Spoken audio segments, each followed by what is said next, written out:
Life is expensive. Tools don't have to be. Harbor Freight, America's #1 tool store, offers the widest selection of tools at values that can't be beat. So whatever you do it for less at Harbor Freight.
tapestry of ever-changing tales unfolds. Welcome to the Chronicles of the DaMmed, a captivating series that weaves together realms of unimaginable wonders and haunting mysteries. Venture into a world where the very fabric of reality is in flux, where heroes and heroines navigate shifting landscapes and face new perils with each turning of the pages. From the darkest corners of horror to the realms of high fantasy, each trilogy of episodes reveals a different theme, crafting a unique narrative tapestry. Discover the secrets of ancient civilizations, eldritch powers that defy comprehension, and the harrowing depths of the human psyche. Traverse enchanted forests where legends come alive and mythical creatures roam. Ascend towering citadels where power and politics shape the fate of nations. Plunge into the depths of unexplored abysses where the mysteries of the cosmos are discovered. With every triad of tales, a new chapter unfurls, inviting you to embark on a fresh adventure. Each theme, distinct and captivating, will transport you to a world beyond imagination, where magic and danger entwine. Will you delve into the depths of untold secrets or ascend to the heights of heroic legend? The choice is yours as you immerse yourself into the boundless possibilities of this ever-evolving storybook. Welcome to Chronicles of the DaMmed.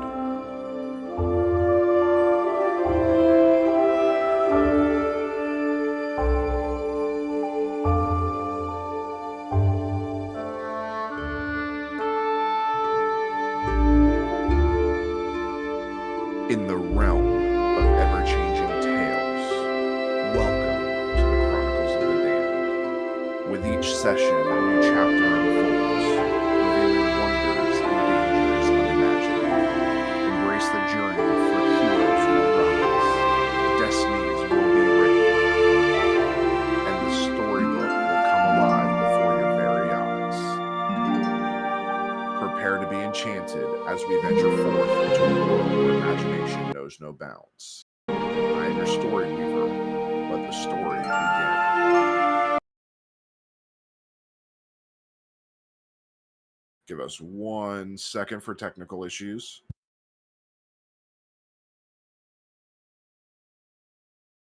Okay, I think we're good. All right. Sorry about that, guys. Firstly, we want to thank Critical Role for giving us this music that you hear in our intro and our countdown, as well as what you'll hear in the break. Their new album, Welcome to Taldore, can be found anywhere you get your music. So they have allowed streamers to utilize their music, and we are super, super happy that they have done that. So thank you. And here we go. Back to DMing after 2 months, and it feels good. So, last we left off, the group fought and beat the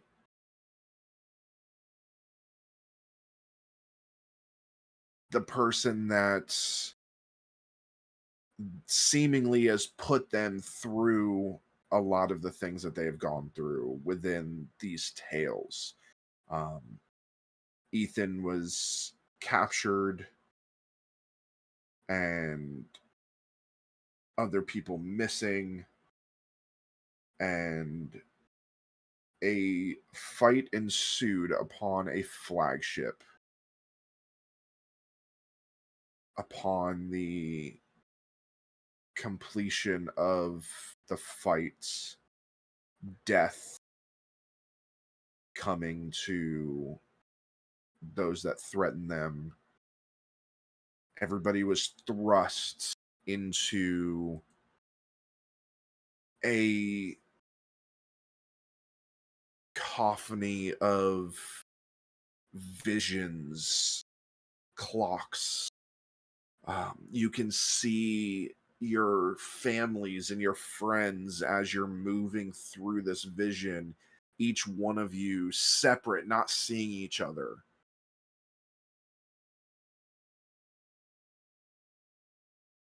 And we start with Ethan. Ethan, you awaken in your own bed, relieved to have left the sci-fi chapter behind. The comfort of your familiar room, however, quickly turns into a suffocating sense of dread as you realize you're still inside the enchanted book. Your room is plunged in darkness, save for a single flickering candle on the nightstand. The silence is deafening, broken only by the distant, haunting cry of a child that seems to resonate in the very marrow of your bones. The faint light from flickering candle casts long, wavering shadows that seem to writhe and whisper sinister secrets. The once familiar rooms of your home now appear distorted and surreal, with walls that seem to pulse with malevolent energy and furniture that looms ominously in the corners. Again, you hear the anguishing cries of a child. Do I get the sense? First things first. I'm going to roll out of bed, Okay. and leave my room. And is there a door off to the immediate left upon leaving my bedroom? Uh, there is. Okay. Um, just based off of the house layout, I open that door, and this leads into Charlie's bedroom, uh, in my own home. So I open the door, heading into that room, and expecting to Okay. see, expecting to hear this. This is where Charlie's crying coming from. All right. So as you follow the anguish cries of the child, they grow more haunting and distorted, echoing not just in your ears, but inside your very mind. It's as if the cries are probing your thoughts, prying open the darkest corners of your psyche. The air grows colder, and you can see your own breath, a chilling reminder of the encroaching dread. You enter the room where the crying child seemed to originate, and the atmosphere becomes almost unbearable. The room is filled with old weathered toys that seem to come to life, their lifeless eyes following your every movement with malevolent intent. The walls of the room are adorned with unsettling drawings that seem to have been made by a child's trembling hands. Drawing that depicts scenes of violence and despair, each one more disturbing than the last. Okay, I'm gonna. Has the room changed at all since I stepped foot into this room? Make me a let's see. Give me 1 second. Make me a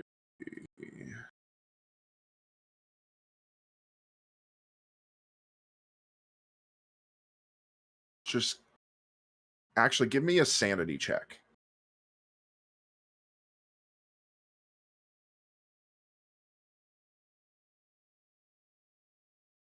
Well, that's gonna go over really swimmingly.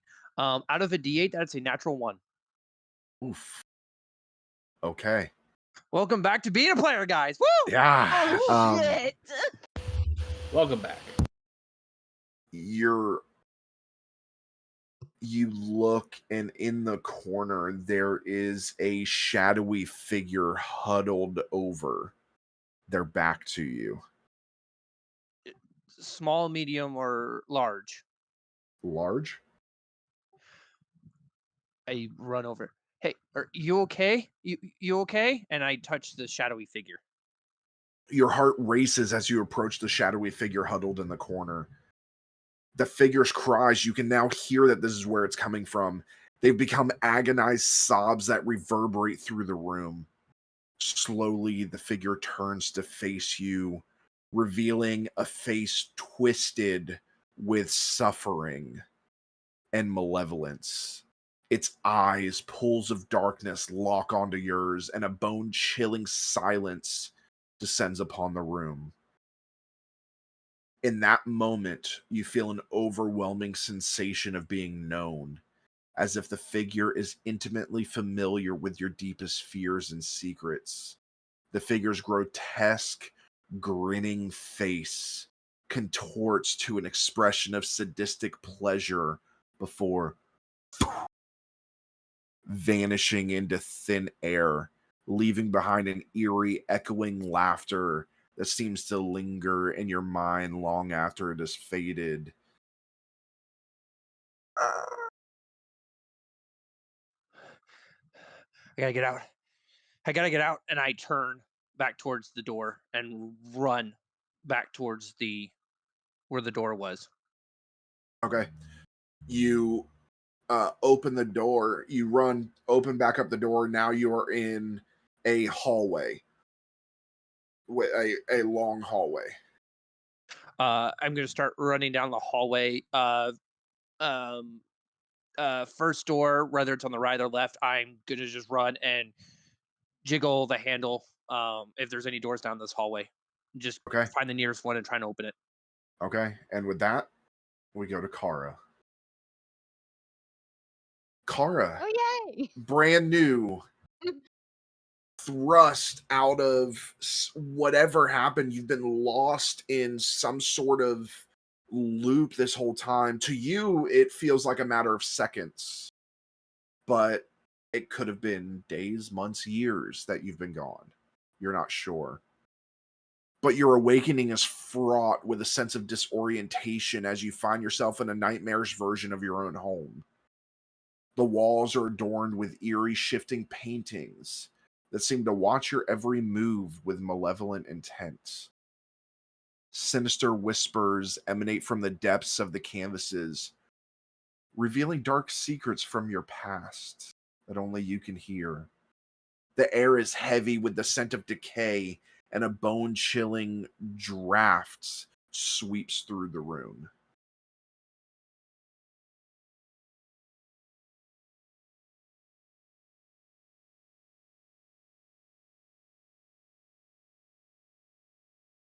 Well,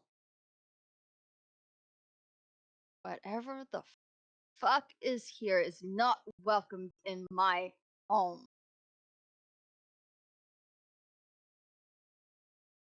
Get out. You just hear,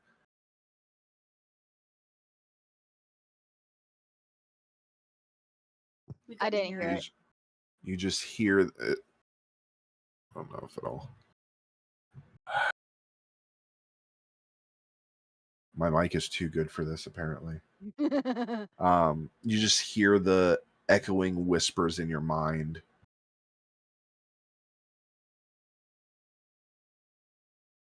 Okay. That's unnerving. Quick question. Am I still wearing the clothes from my previous adventure? You are. So I'm gonna look down, see that I'm still wearing those clothes, and I'm gonna be like, okay. Well, creepy look-alike house. Let's see how much fun we can have. And I'm gonna walk out of the door to my room. Okay. You step hesitantly through the twisted, dimly lit corridors of your house, feeling as though you're caught in a never-ending maze.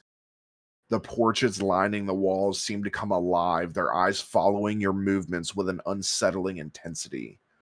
Some of them whisper promises of torment and doom, while others beckon you to approach with seductive voices that send shivers down your spine.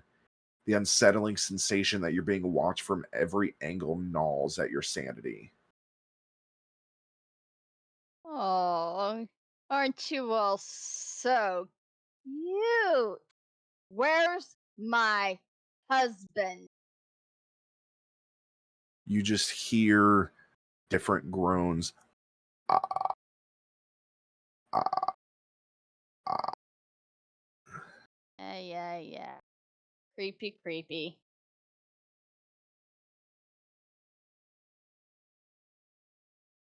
Uh, Anyways,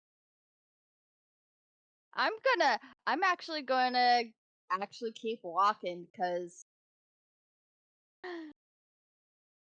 I've seen some shit. This is just like I've seen shit. okay. In your search for an escape, you stumble upon a cracked, ornate mirror that seems to pulsate with malevolent energy. As you look into it, your reflection warps and distorts, twisting into a nightmarish doppelganger that mocks you with a malicious grin. The Oh, reflection is whispering your deepest fears and insecurities, tormenting you with haunting visions of your past mistakes and regrets. The room seems to close in on you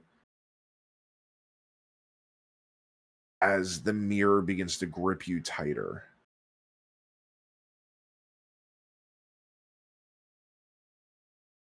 Seemingly pulling you into the mirror as your feet slide against the ground. I'm actually going to place my hands to the edges of the mirror Okay. and brace myself All right. Give to me a keep from being brawn pulled in. check. A brawn check. Bruh. That's a 4 out of 8. Okay.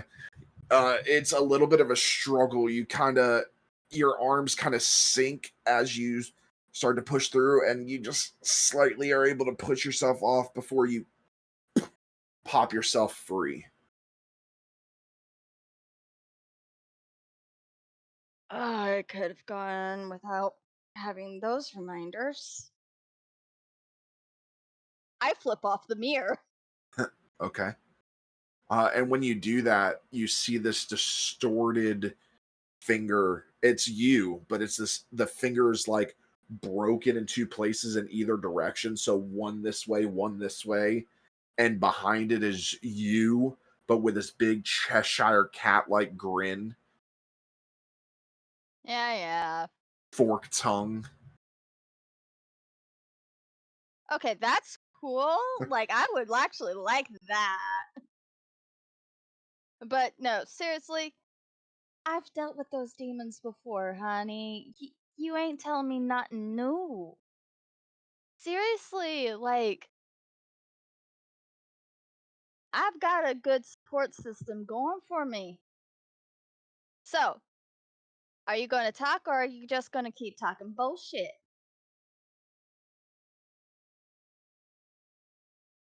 The mirror disappears completely. That's what I thought. All right. All right. I'm going to Yeah. continue my search. Okay, you exit the room and continue down a long hallway, and we go to Ben. Oh boy. Your awakening is a chilling one, as you find yourself in a desolate and decrepit mental asylum, the air heavy with the stench of despair and decay. The flickering cold fluorescent lights cast eerie shadows that dance ominously on the cracked linoleum floor. The distant, haunting echoes of patient screams and maniacal laughter fill the air, creating an oppressive atmosphere. It figures I ended up in some place like this. I very slowly get up. I kind of take in my surroundings and kind of go to the door and try and open it very, very slowly and peek out as far as I can to see, but trying not to draw too much attention to myself because I am properly freaked out right now. So you're alone in a small barren room with peeling wallpaper and a rusted old-fashioned radiator that hisses ominously. The door creaks open, revealing a long, dimly lit corridor lined with empty padded cells. As you explore, I'm assuming you're going out? Yeah, I'm gonna get out of the padded room. I'm very quietly going to be walking down this hallway, cognizant of every room, looking in all the rooms, trying to make sure there's nobody in there. Okay. As you explore, you encounter ghostly staff members who appear trapped in a never-ending loop of sadistic treatments. They torment you with eerie smiles and offer treatments that are horrifyingly invasive. Their voices dripping with sadistic glee. I just I start picking up my pace and trying to get down and find a way out of this place. I'm doing everything I can to just block out the sadistic ghosts of orderlies and nurses.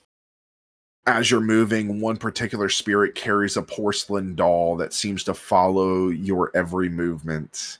Its eyes red and piercing gaze into your very soul.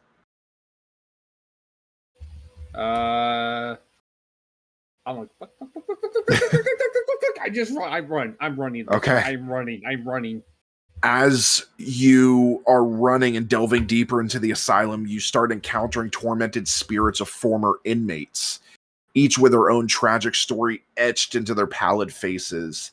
These spirits reenact their suffering, beckoning you with outstretched hands and bloodshot eyes, begging for release from their eternal torment. You can feel their hands brush against your skin as you run through. The asylum seems to stretch on forever, its layout shifting and changing, trapping you in a never-ending labyrinth of despair. I'm just kind of doing this at this point, just kind of hugging myself. I'm sorry, guys. You're on your own. Bye. See ya. And I keep looking. I'm trying to look for a stairwell, an exit sign. I'm just trying to get off of this floor and out of this building.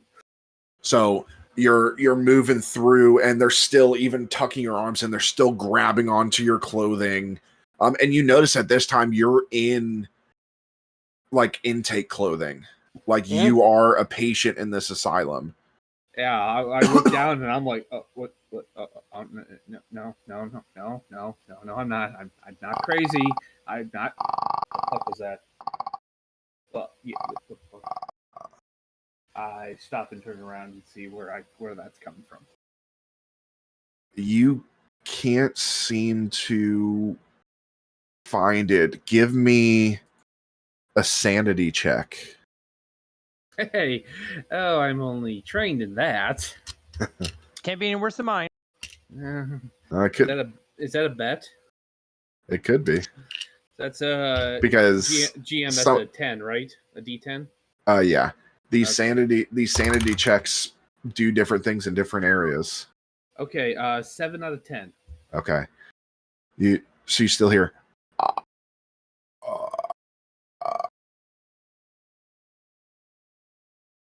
Run. I promptly say, yes, sir. Thank you, sir. And I run down and I keep running. Okay. We move on to Elliot. Yep. Your awakening is in a chilling, abandoned asylum that appears to straddle the line between reality and nightmare. The walls are cracked and stained, and the air is thick with an overwhelming sense of dread. Flickering, buzzing fluorescent lights cast long, eerie shadows on the peeling, water-damaged wallpaper. The distant, eerie whisper of tormented souls fill the air, making every step feel like a descent into madness. Okay. Is it dark, or is it like relatively? Can I see it very well at all? It's dark, but there are flickering lights, so it still is Okay. being illuminated. It's think of like what it looked like in the hospital of like The Walking Dead, where it was kind of flickering and. So I think with it only being a little bit lit, my first instinct is probably to grab my phone and get my flashlight out on my phone if I have it. Okay. You go to check, and you too are in intake clothing, wearing the clothing of a psych patient, meaning you have Okay. nothing on you. All right. In that case, I am going to get up, and walk over to the door. Did you say the door was open or is it closed? It's kind of cracked. Okay. So I'm gonna like push myself up against the wall so that I'm not like obviously in the doorway and try to like peek out. Okay. You peek out and you just see a stretch of hallway. Same thing, semi-dark, lights flickering, some lights are hanging down, swinging. Do I hear anything? No, beside the eerie howls and whispers that you can hear now, there's no Yeah. change out there. Okay. So does the hallway kind of both go into corners, or can I like see like a lobby from one As side or anything? far as you can see, it goes straight. You're not sure if it turns anywhere, but from where you can Okay. see, it's just straight. I'm going to go left from my Okay. room, and Okay. go that direction. As you explore the asylum, you encounter disturbing symbols and sigils etched onto the walls and floors. These cryptic markings seem to pulse with dark power, reacting to your presence in unsettling ways. The sigils shift and writhe, and occasionally they seem to bleed, staining the floor with a malevolent crimson. God, that would be so cool if it wasn't terrifying right now. Okay. I'm gonna take extra care not to touch any of the symbols and just keep walking. Okay. The layout of the asylum is an ever-shifting labyrinth with hallways that extend infinitely, doors leading to different times and places, and rooms that defy logic and gravity. Time seems to stand still, and you lose all sense of day and night.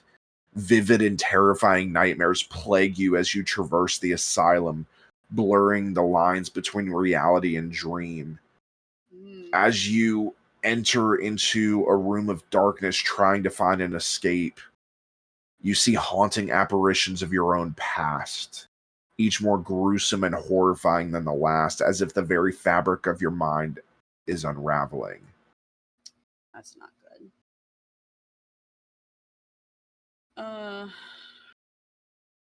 I'm assuming with this being a psych ward, there's either no windows or they're blocked off. Correct. They are barred. Do I see any doors? Like, can I see into any of these rooms, or are they all closed? All the doors are closed. You would have to enter through the doors. Okay. I'm gonna keep going the direction that I've been going, and every time I turn, I'm gonna turn left. Okay. And all of a sudden, as you're moving, as if guided by an unseen force, each of you find yourselves abruptly transported from your individual nightmarish landscapes to a decrepit, overgrown, and fog-shrouded area outside the imposing gates of a decrepit manor. You appear at a thin air, your senses reeling from the abrupt transition. Ethan, you emerge first, your breath misting in the cold, damp air. Before you stands the imposing wrought iron gates, rusted and twisted, their once intricate designs now marred by time and decay. The gate's intricate patterns seem to depict scenes of torment and suffering, hinting at the horrors that wait within. As your eyes adjust to the eerie surroundings, you sense a heavy, palpable dread hanging in the air. Oh, great. You, I get the sense. Why do I have to go through the spooky, creepy, great gates? Uh, and I eerily, ever so eerily, like push on the gate and see if they open. Just as you're about to do that, right next to you, Kara materializes. Kara, your eyes widening as they take in the foreboding sight before you. The fog clings to you like a spectral shroud, obscuring your vision of the mansion beyond the gates. The iron bars of the gate groan in protest as if resenting your presence, and the ominous feeling of being watched intensifies. Sinister whispers from within the manor seem to beckon you, drawing your attention to the malevolent secrets that lie within. But you do appear right next to Ethan. I look at Ethan. I'm like, oh, hey, hey. Kara, what? Where uh, did you come from? Why are Nightmare you? house. No, no, no. Like literally, where did you come from? You're dressed like a blacksmith. 1800s France. So wait. You were in France? Count of Monte Cristo. Cristo, to No, be no, no, precise. no. Okay, no. Briefly ran into some of the like Chris, Ben, Elliot, like them. They came, and some of them said they came from France. Yeah. No, I was there. I was there. I was there with them. Yeah, we were looking for you. Where's Chris? I would like to know that. I You didn't. really would like to know that. He didn't come with you. Wait a second. Okay, No. okay. Creepy nightmare house. Okay, just want to make sure it's you. What was the joke that you and me had regarding Argos and horses? Oh God, you gotta ask me to remember that. That was fuck a cow riding a horse. There. Okay, that's perfectly fine. What did I always say as Argos when we were getting ready to go on an adventure? It made you laugh every time. If it's really you, it made you laugh every single time. Oh God.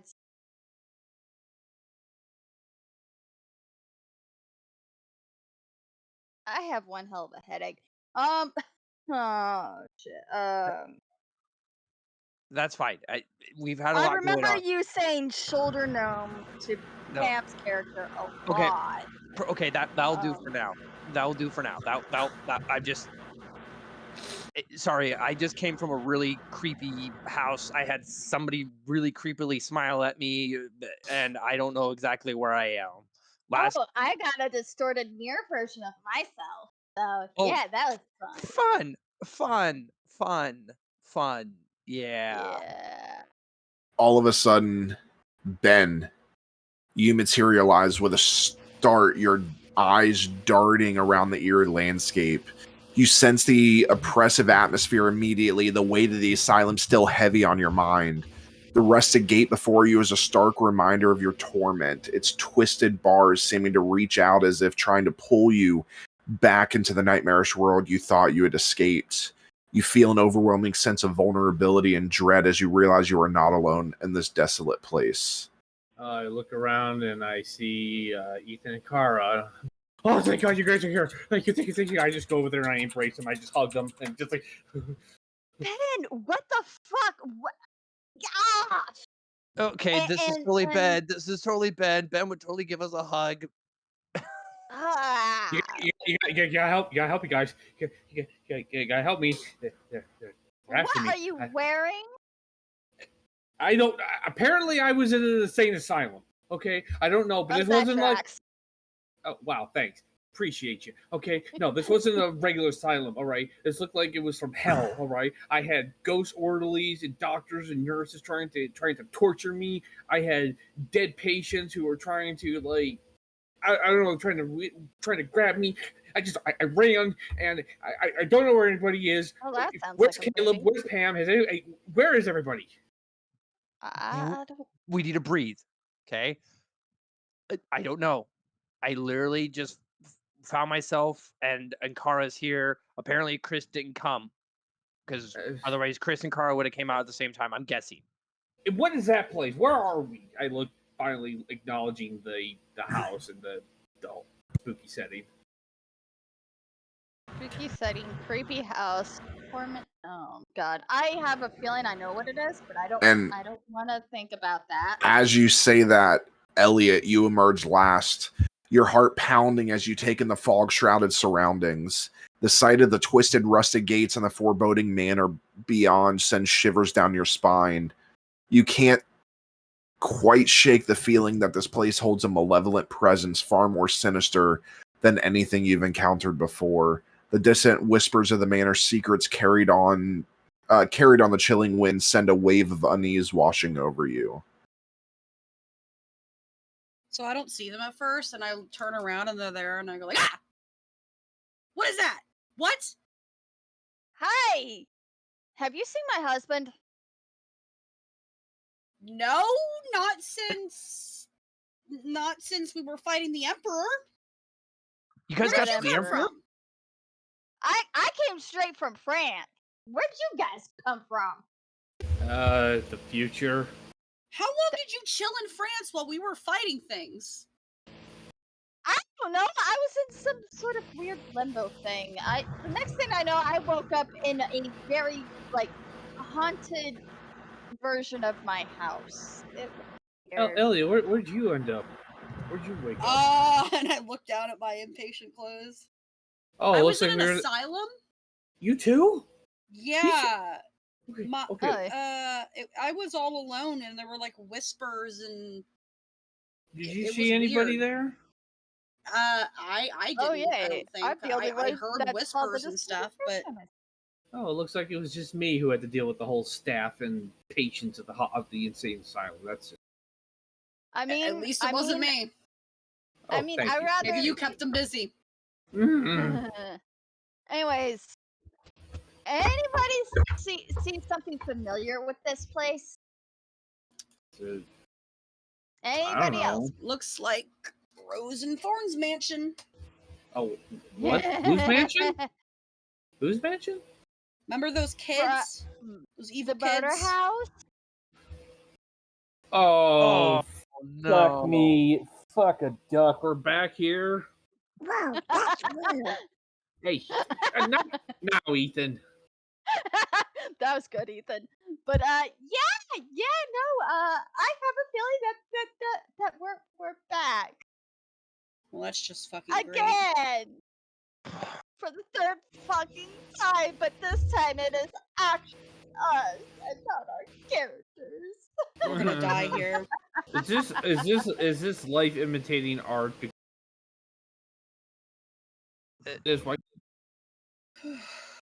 It's doing something. I don't know if it's imitating art. It's imitating something. Next time we get stuck in a place, can it be a Rembrandt or something else? I don't know. I mean.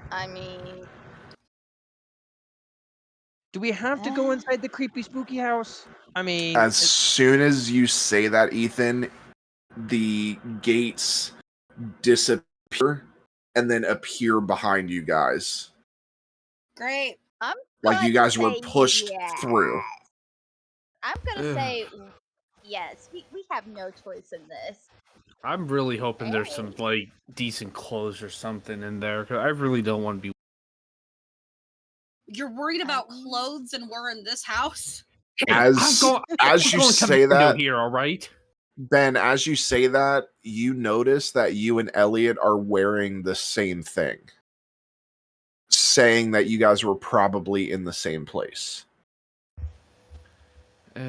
Looks. Whatever, dude. Guys, I'm going commando here. All right, I would like to find something to. okay. Why do we need to know that? We did not need to know I don't know. All right, I'm scared. I'm scared. Thanks for sharing our business, Ben. Because I'm in the same clothes you are. Okay, how about we just go inside the house? I don't want to go inside, but apparently every time I say something, we're gonna let me see if this works. Hey, house, how about we go inside the front door? The house swallows you. I'm kidding. That would be. It's like what's that cartoon with the Monster House. Monster House. Monster House? Yeah, it just It Okay. would do that. great cartoon too. So, okay, so apparently we have to go inside the house now. And apparently we can't go in. So, I go up to the door. I don't want to go in. Might as well have Pam ground me.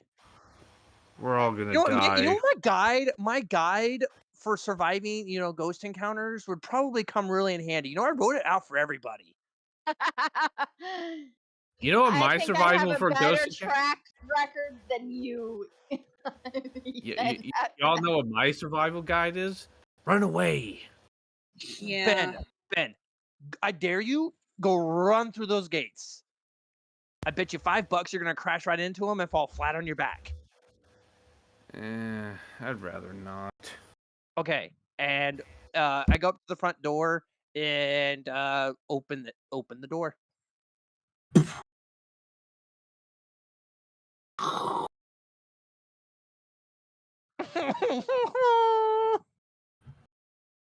don't want to go. We're right here with you, Ethan. I shove Ethan in first. I shove Ben in then. I pull.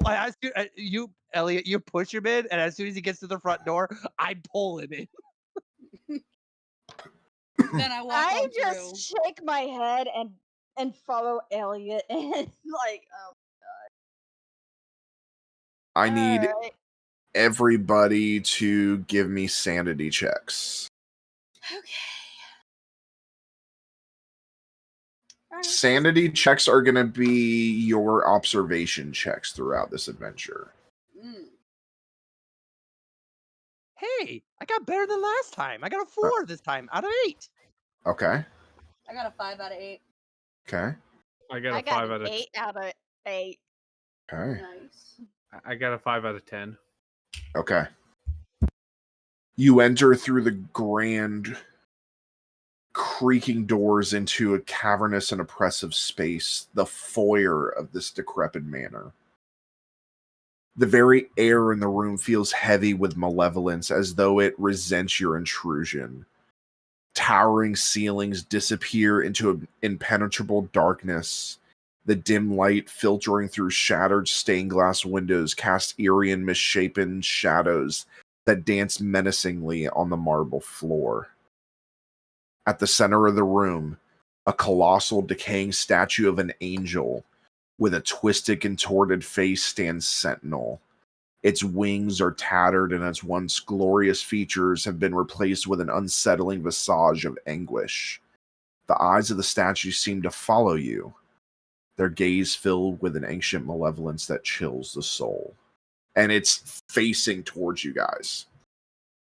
Oh, that's Its hands are like this, and it's peering through its hands. I So- don't like that.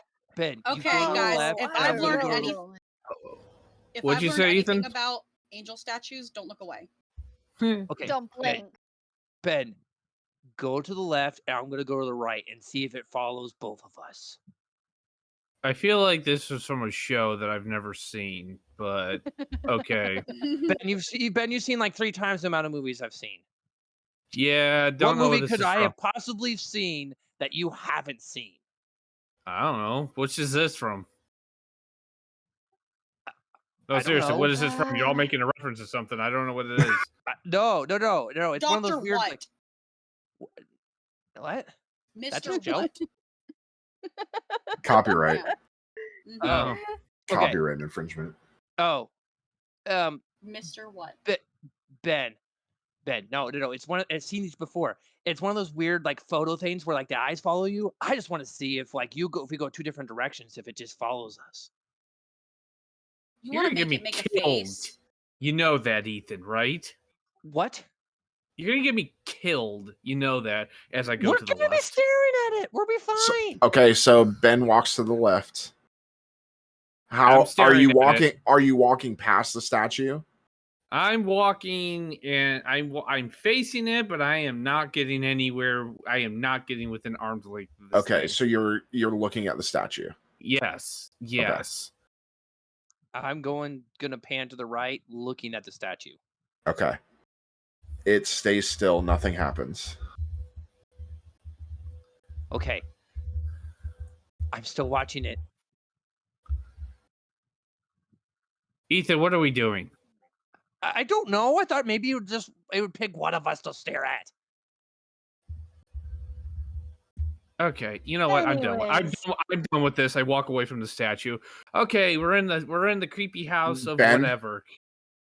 I need you to make a sanity check, please. Sanity check. Oh shit. Oh. 3 out of 10. As you say, you know, I'm done with this, you turn around and you hear as this angel statue rushes towards you until you look back at it and it's sitting right in your face. What the fuck? What's going on? Shit. What's going on? What's going on?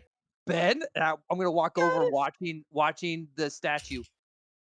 Ben, this is why Yes? we listen to Kara and Elliot. Okay, no Do staring not or no look looking away, no blinking, no nothing. Okay. My eyes are as big as saucer pans as I'm just staring All at right. the statue, trying to Elliot? look away, trying Okay, to Elliot? look away. Elliot, I Ben, need you take 1 point of insanity. Okay. Elliot, I need you to grab Ben Okay. and slowly guide him out of don't here. look away. Don't look Okay. away. I'm not looking away. Okay. You guys are getting the sense that once you directly stare at the thing, if you turn away, it will come after you. Oh, Okay. this is gonna All right. suck. Crap. Okay, I have an idea. This is gonna suck, but trust me on this. Get Ben out of there, and then as soon as Ben is clear, I'm gonna walk where it was reaching out towards Ben. I'm gonna walk as far away from it as possible. Breathe, and then look up to see if there's a staircase nearby. To where we can get out of this area, knowing that the thing is probably going to move. Okay. So 2 things. So you go ahead and everybody moves out of the way of it, still watching it.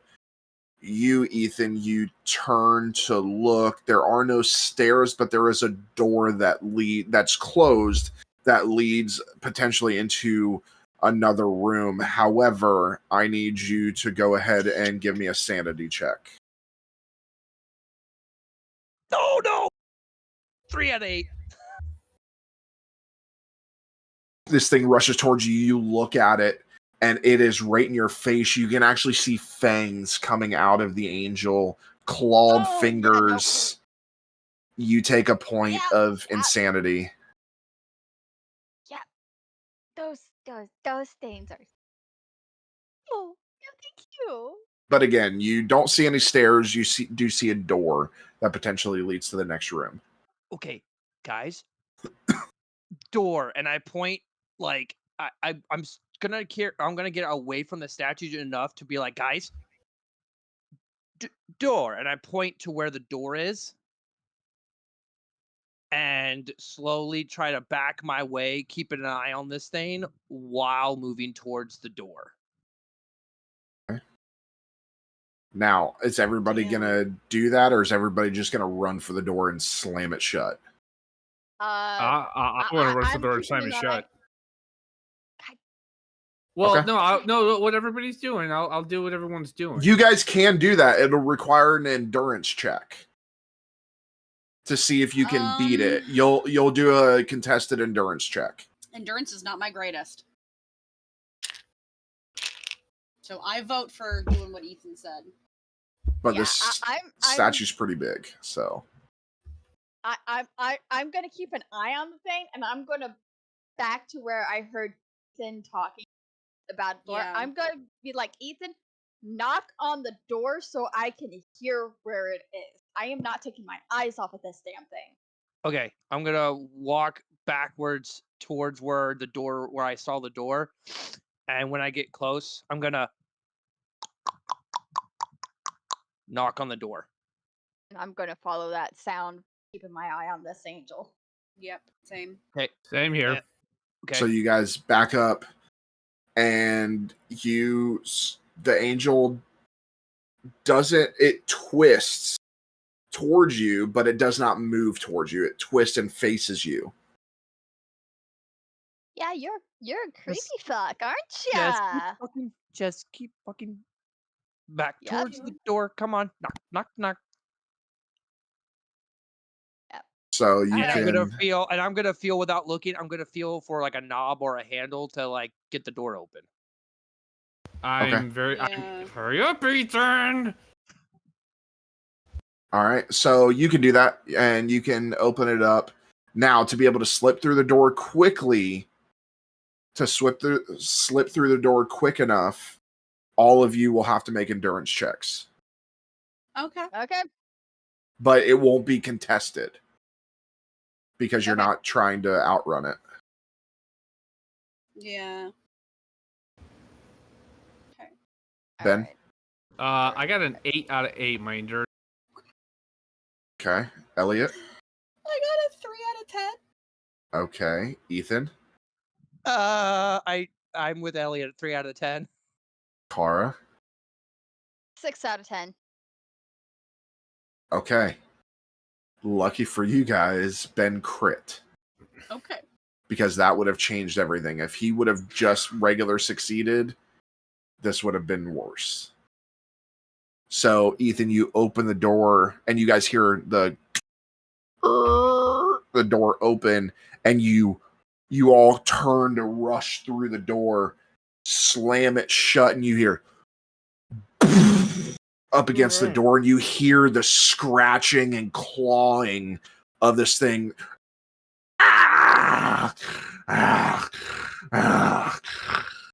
Can somebody find something to brace this door with, please? Yeah, I'm gonna try to hold it closed, even though I know I'm probably not. I'm Well, putting my full weight I'm against gonna it. go up with Elliot to try and hold the door closed. I'm doing that as well. As you do that, you hear and the sounds stop. Those who have knowledge of this know that it does stop after a certain amount of time. Mm-hmm. Oh. Time being its thing. Oh. Yeah. These I things are my shall favorite. I had to add them. Oh. Is it gone? Is it gone? Yep. I think it stopped for now. Okay, There are more creepy things from that show, but those things are just. I thought I watched enough TV, a lot of TV. I guess I was wrong. What? What? What was? I'll tell you later. I'll tell you later. I'll tell you when we Okay. get out of here. Okay, everybody, don't go through that door again. Where Yeah, are I we? don't- Can we go through that door? I No. get the sense that I get the sense that even if we like wanted to, I don't know if we can. You can test the handle, Ethan, if you want. Without opening it, you can test the handle. I knocked Ethan's hand away from the door. Well, It kind of it sounded like it froze against the door, so probably that's not. what I'm saying. That's what I'm saying. I think it froze against the door. So I Listen, think if we wanted to go through we are all a group of white people. Let's not endure the stereotype, okay? Yeah. Just open the door. Let's go hide behind the chainsaws. Yes. As I soon love as that they commercial. turn away, walk towards the door just to mess with Ben, I slap the handle before walking away. Ben, you hear the handle slap, and you hear the door. You hear the door thud against the stone statue. Ethan, if we get out of this alive, I'll kill you. Oh, Pam will ground me, and will be the end of this. This is not a flippant moment. Everybody go ahead and give me a sanity check, please, for this new room. Yeah, because I am looking around Okay. it. I crit 8 out of 8. All right. We're back down to normal. 1 out of 8. Here we go. I got a 9 out of 10. I got a 7 out of 8. And I want Ethan, how many ones have you had? 2. One in my own, one before we got here, and then one just now. Is he the only one that is crit failed I believe Yeah. so. I haven't. so far? Yeah. Okay. All right, good to know. It's not a session without Ethan crit failing. Exactly. So, you make your way from the eerie foyer into the equally unsettling ballroom. This once grand space now lies in decay and despair. Tattered, moth-eaten drapes hang from the walls, their once rich fabrics now reduced to rags. Shattered crystal chandeliers dangle precariously from the ceiling, casting fragmented, ghostly reflections across the room. That's what you see. You're kind of on the edge. It's pretty dark where you are. There's almost a wall of darkness where you would, to see any more, you kind of have to take a few steps into the little bit of illumination that's there. Okay, I look to everybody and I say, okay, if you are Jack Nicholson there, okay, everybody run away. What? I'll tell you later. I'm not Just good with trust me. names, but I Yeah, can picture yes, it. this is where I got this bend. Yeah, Partially. Yeah, so I kind of step forward in front of everybody and want to go see. Told you guys going. I'd put you into some of the best movies. Yes, you did. Yes, you did. You picked one of my favorite ones, actually. That's my favorite horror movie of all time. Wait, We Oh, can't I haven't seen that. I haven't seen that one yet. Red Rum. Oh. Can't Oh. without I know saying what it. it is, but I haven't. Yes, it's one of my favorites. I haven't. Jack seen Nicholson's that. Jack Nicholson's best movie. We'll have to Yes. watch that. Yes, Yes, will. we can watch together. it. Yeah. So yeah, I step into the. I'm not gonna step right in the middle of the ballroom. I'm gonna kind of stay toward.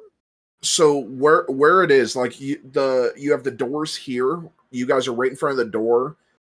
From where you are, it would take about 3 steps to get into this. It's almost like a wall of light that you're walking into, and then the center of the ballroom is further out, so you won't be directly in the center of the ballroom.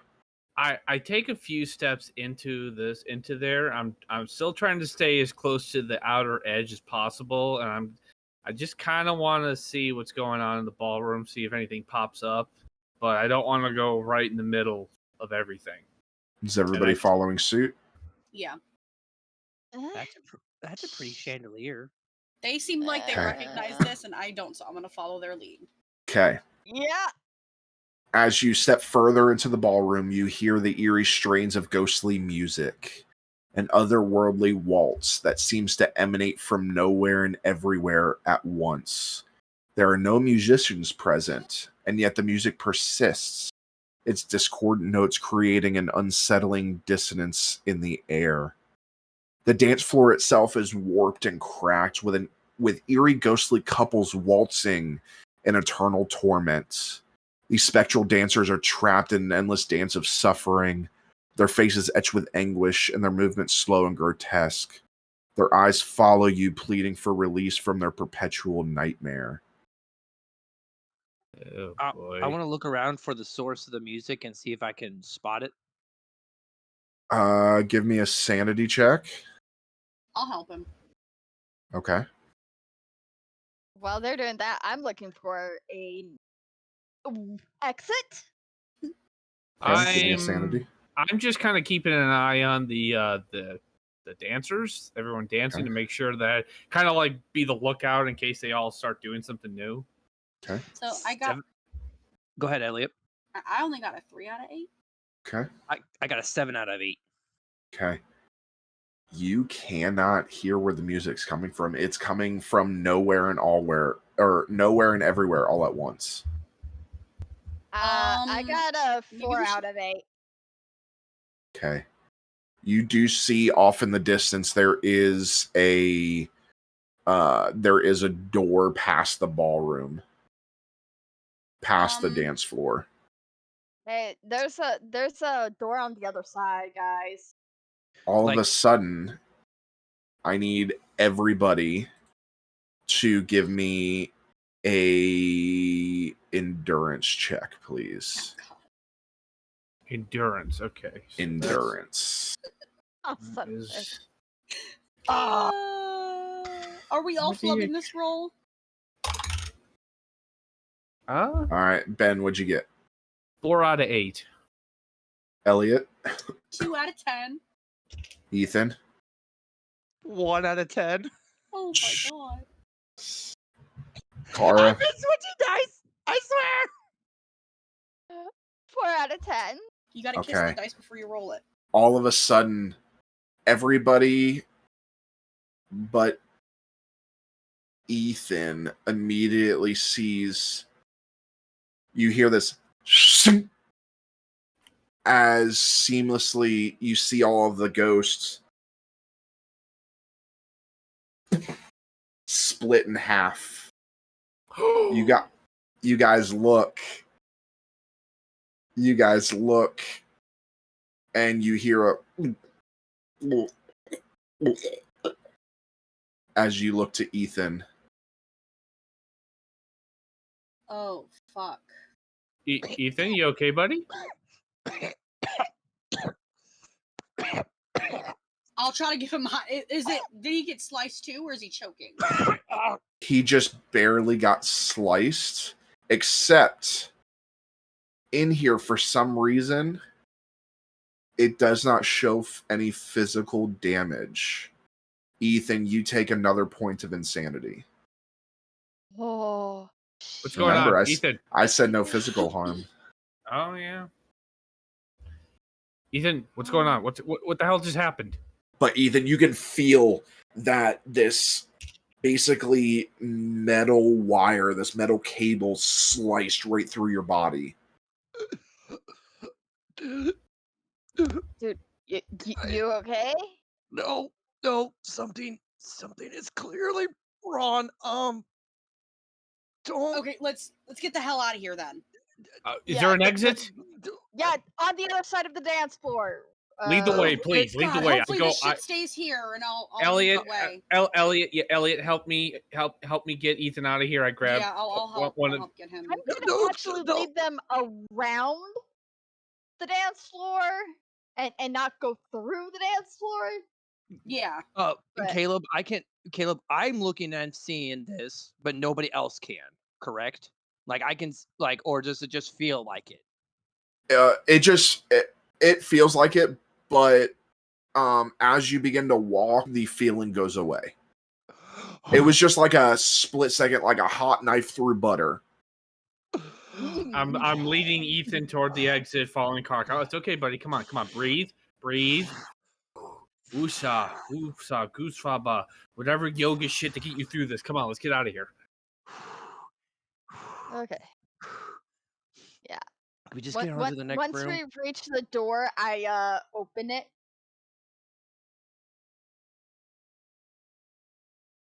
Nothing. Kara, It what are you doesn't doing? open. Open the door. Fuck. It's locked.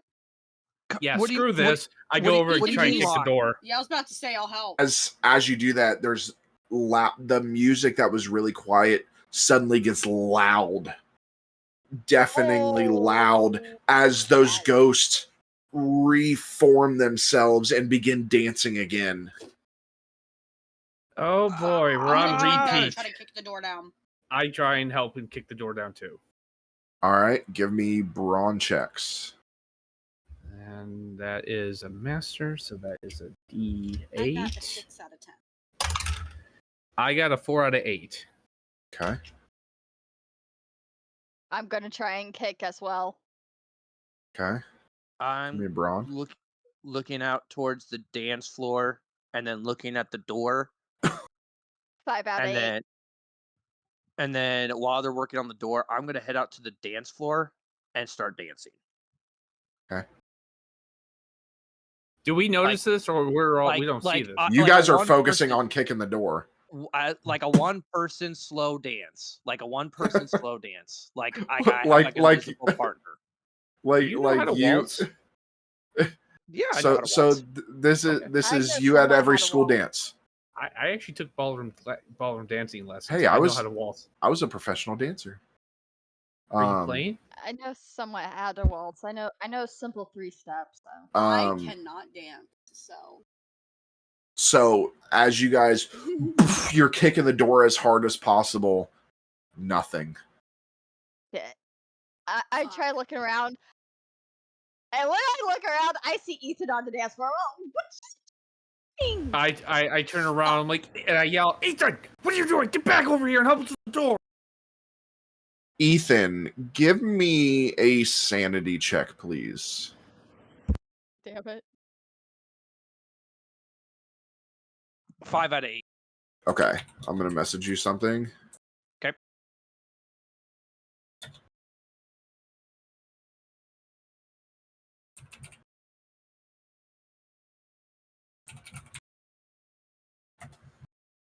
All right, there you go.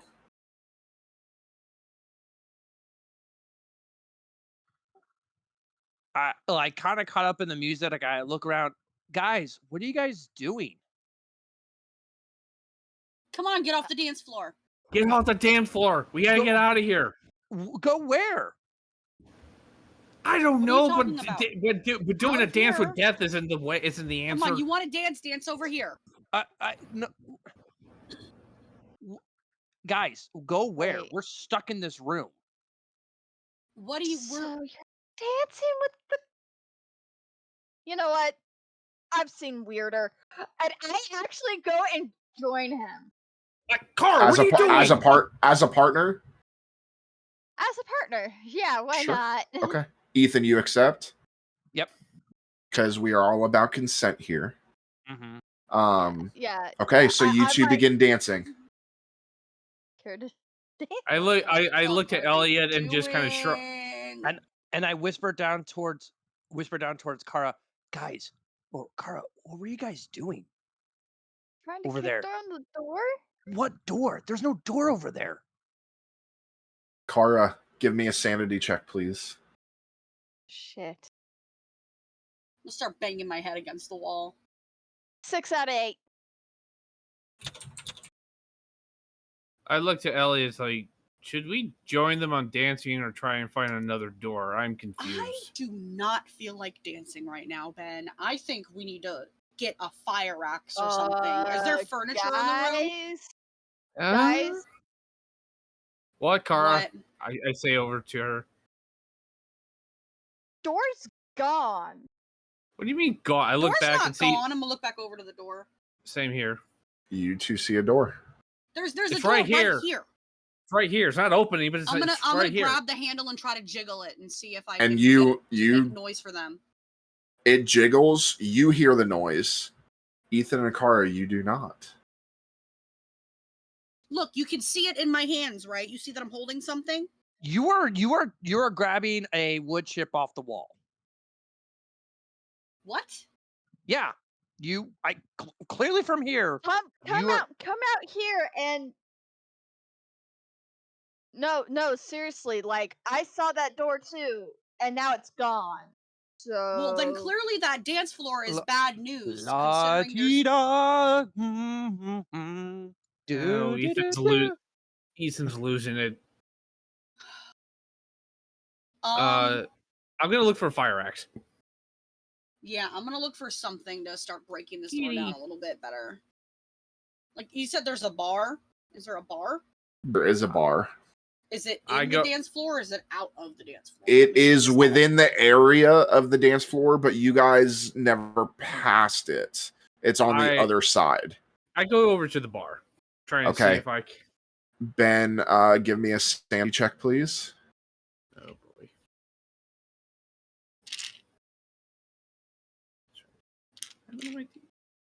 Sorry, everybody. I'm trying to find my details. Okay. Sanity check. D10. That's a 7 out of 10. As you walk over to the bar, you put your hands on the bar, and you look to your right and left, and there are people sitting at the bar right next to you, and coming like up from the bar, like they were kneeling down, grabbing something, is a bartender, and they put a cup down and pour you a glass of bourbon and slide it to you. And when you grab, it's really there. It's glass. So is he holding nothing for me? What is he holding for me? You just see Ben standing there. Like, he's not even drinking anything. He's just standing there. Ben, what the fuck are you doing? Do I hear Elliot say this? You do not. I take the bourbon glass up to my nose and sniff it, trying to see if I can determine vintage or kind of what am I smelling? This is like a classic Blanton's. Like, okay. Very, very good bourbon. If you guys have never had Blanton's. This is very okay. Yeah, this is high end. Ooh. Blanton's is some of the best you can get. Any windows in this ballroom or no? I take a sip of the bourbon. Okay. I am not passing up a blend. I don't care if it's in in Hell House. You better not. It is, as you give me a to taste it. Give me, I'll say, a fortitude check. Fortitude. Okay. Oh, that's trained. So that's D10. 10. That is an 8 out of 10. So as you take a sip, hints of a deep, woody, like it was sitting in a barrel for decades. Hints of vanilla, a little bit of cinnamon on the back. Is one of the best drinks you've ever had in your life. This is good. Ben, you take away a point of insanity. Okay. Only because you passed the fortitude. I keep drinking. I feel a nice little sigh. I'll look over to Elliot, and I kind of. Do I hear the? You look over to Elliot. You don't see Elliot. Elliot? You see, as you turn back, this ballroom in its prime. People dancing. You see an orchestra. You see people having fun, drinking. The people around you are having drinks. You look down, and you are in a full tuxedo with a top hat. I do like top hats. I look good in top hats. I just kind of regarding myself, and I look around. I go back to the bar and see if there's any more other people at the bar or anything. I will say, when you look to the dance floor, you do see Ethan and Kara, and to you, they are in full dress. Like, it's almost like 1950s from the look of everything. This looks like it's about the 50s. Okay. I'm kind of like, what the heck? I'm looking around, and again, I kind of gesture to them to kind of get their attention, to get them over here. And I kind of also am looking behind the bar and just seeing if there's, or around and behind the bar to see if there's anything going on there. Ethan and Kara, as you guys are, I'm assuming, still waltzing, as you make a full rotation, because for those that don't know, as you waltz, you do make a circle. Once you make a full rotation, everything in the room changes. Again, this 1950s, maybe 40s era. Of course, Kara, being, now that you're in the 50s, you are in a cocktail dress. All done up. Ethan, you are in a coat and tails. Wingtip shoes. You guys can see others dancing around you, people laughing. people having fun, and you do see Ben kind of waving at you guys from the bar. But no Elliot. Yeah, if I see a window, I'm going to try to break it. I'm going to try to pick something up and break the window. I'm hoping that it's like a seal situation where if I break the seal, something will change. Okay, I will say to go to where the window is, it's a giant stained glass window. To go to where the window is, you do have to cross through the dance floor. Can't go around or anything? You cannot, no. I'll try to throw it. Throw what? Is there like a bookshelf or anything near me, or There are, the closest thing to you would be like the bar stools over by the bar where Ben is frozen. Fuck. Okay, and I don't know the shit he's seen, so I think I go over to try to figure out what's going on with Ben and grab a stool while I'm over there. Okay, so you walk over there, you grab a stool, and as you do that, the stool that you're holding onto now has somebody sitting in it. And you kind of like jerk back, but you look over and you look down and you're in a coat and tails. Fuck. You Do I see see- Ben. Yeah, you see Okay. everybody. But again, this place is lively. 40s, 50s, music going. What the hell just happened? I look over to Elliot, like, "Oh, there you are!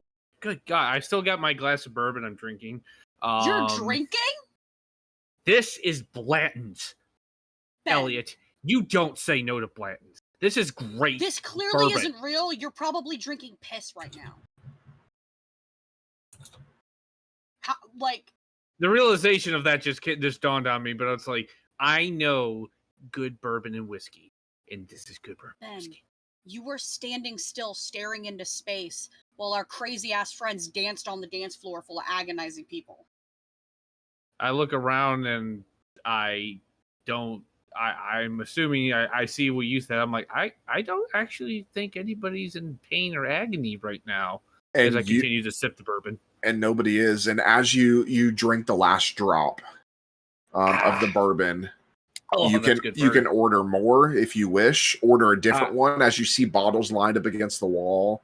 I look over and I try and wave a bartender down. Ben, I'll get you one. He comes over. He comes Ben, over. Do you remember what this place looked like when we walked in? Listen, we're No. probably going to die here. I'm going down, drinking some good whiskey. Hey, I turned to the bartender. Then I'm going to go down calling a commotion, and I'm going to grab What- one of the bottles in the bar and smack it into the ground. Hey, stop it! I try and stop. What can I Elliot. get for you, sir? Can I get 2 doubles of your best single malt scotch, please? Preferably anything from Belvini, but I'll take I'll take whatever you got, honestly. We mostly have bourbon. Bourbon's fine. I'll take another one of what I was just having. Well, he doesn't even grab the Blantons. He reaches higher up on the shelf and grabs a bottle and places it down in front of you, and you see Pappy Van Winkle's 23-year-old bourbon. This is, in today's money, it's about a $2,000 bottle. Oh yeah, Okay, and this is I some of think the that's Pappy when I Van reach Winkle's is the over- best bourbon you can get. I'm going to reach over, grab that bottle, and throw it on the ground. I proceed to murder gotta Elliot. I gotta disrupt this somehow. I proceed to try and kill Elliot. I need contested brawn check from both of you. Ben, this is not the fucking time to be drinking. I got. I will say, Elliot, if you did this in real life, I would probably murder you too. God damn it! No, I this ain't got real life. I got a 6 out of 10. Cool. I Not crit. the heck. So Not the Van So- Winkle. The Pappy Van Winkle shatters. $2,000 bottle of bourbon shattered across the real, floor. Ben. And then suddenly, all of this starts flickering and it all disappears. And you guys are back in Do I hell, essentially. is Is the Bolton still there? Is the Blanton still there? It's not. I drop to my knees and scream out, "No!" Like Luke style. Yeah, like Darth Vader. No. Yeah, that's that. Real life, everybody. I'm a very big fan of single malts and bourbons, so that actually I would probably be like, just take me now. Seeing that, are we still in full garb, or is Nope. is the whole Nope. You scene- guys are everybody's back to normal. All right, everybody get the fuck off the dance floor and come over to the door. All Can right, I, I follow can I Elliot. still see the door, Caleb? The door is back, yes. I'm gonna walk over and try to open it again What- and see if it was just something weird happening before. Where did that door come from? It's been here the whole time until I got No- changed. No, clothes-wise. no. That door wasn't there before. Yes, it was. Car, can you see the door? Was that door always there? I mean, it was, and then it wasn't, and now it's back. No, that door hasn't never Elliot, been what there. you do? I To break smashed that? some shit up. Why did I think of that? Eh, Okay. can we just go? I was in heaven. By Ben, the way, give me a- Elliot. give me a- You were gonna be in hell if you fucked that up. Ben, give me a sanity check. Life is cruel. Well, who cares anymore? Sanity? Yes. 7 out of 10. Okay. You, as you like start pouting and moving away from the bar, something glistens in your eye, and you look over, and there is this green book outlined in gold sitting behind the bar, but dusty. I walk over there. Hey, hold on, guys. Back to the bar. No, listen. I get it. I'm not going to try and find more alcohol. You're right. This is probably not the time to drink. I don't think that's anymore. what you were doing when you first went over there either. Just give me a moment. I go over to the book. As you go over, you kind of dust off the book, and it's made out of leather. But it's heavy. Hey guys, there's a book over here I found at the bar. Would you like to bring open with it us. or read what's on the front? I would read what's on the front. I want to examine the cover of this book before I do anything. The biggest words, a lot of the smaller stuff is gone, but it says the Macallan.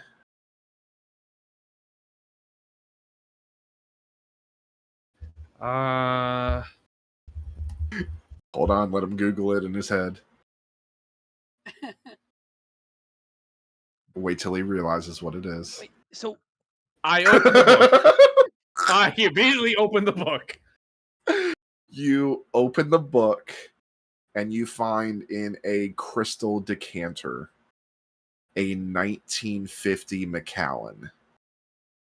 I Ben? examine the Macallan and I look and I touch it. And I pull it open and I start examining it very carefully, holding it from the base and onto the neck. Oh my guys, you know what this is? Probably the ticket to our guest.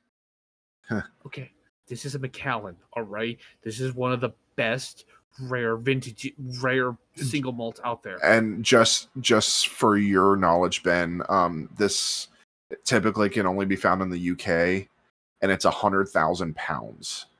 Yes, this is Yeah, this is like Elon Musk. it's money. I need to buy 142. this. It's 142,000 pounds a liter. All right, listen. Bring it with us. I would not recommend drinking it. No, Yes. no, yet.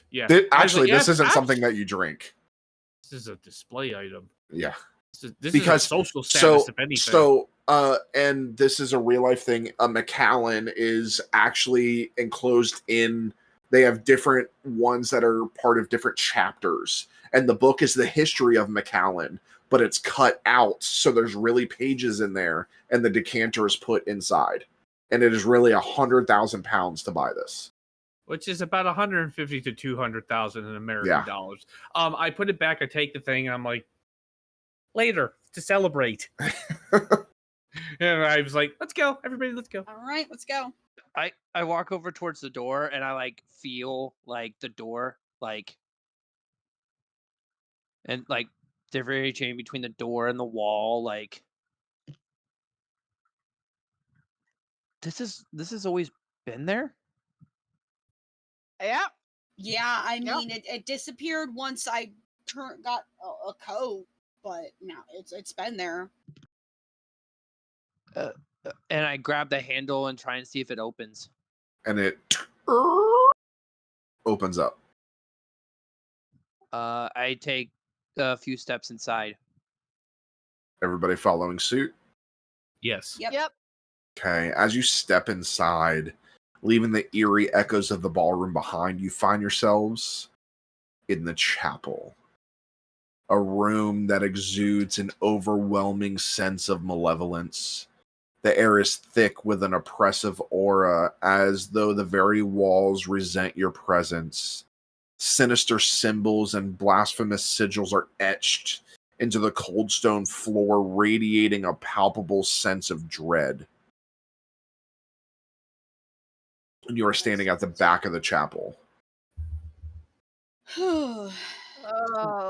But you can chapel clearly indeed. see different symbols on the walls and the floors. Are they the same symbols I saw in the asylum by any chance? They are not. These are different. If you would like to make a sanity check, you can look at what the symbols are. Yeah, I'll do that. I'm gonna do that too, because this Okay. is like, do I recognize any of these symbols? If everybody, go ahead and give me a sanity check. I'll let Yeah. each of you look at a symbol. Mine was a 7 out of 8. Okay. 6 out of mine's, 8. Mine's a 3 out of 10. Okay.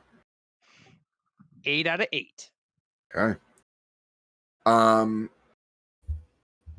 Elliot, you Yes. see an inverted cross. Okay. And in your knowledge, these symbols are a perversion of the traditional Christian cross, with the arms of the cross pointed downward instead of upwards. And in this context, they represent a rejection of traditional religious values and an embrace of the profane and diabolical. Kara, you see sigils of Baphomet.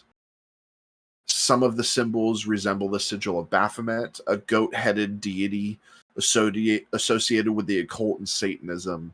These sigils symbolize a connection to the supernatural and a dedication to dark and forbidden knowledge. And you, being who you are familiar with Baphomet.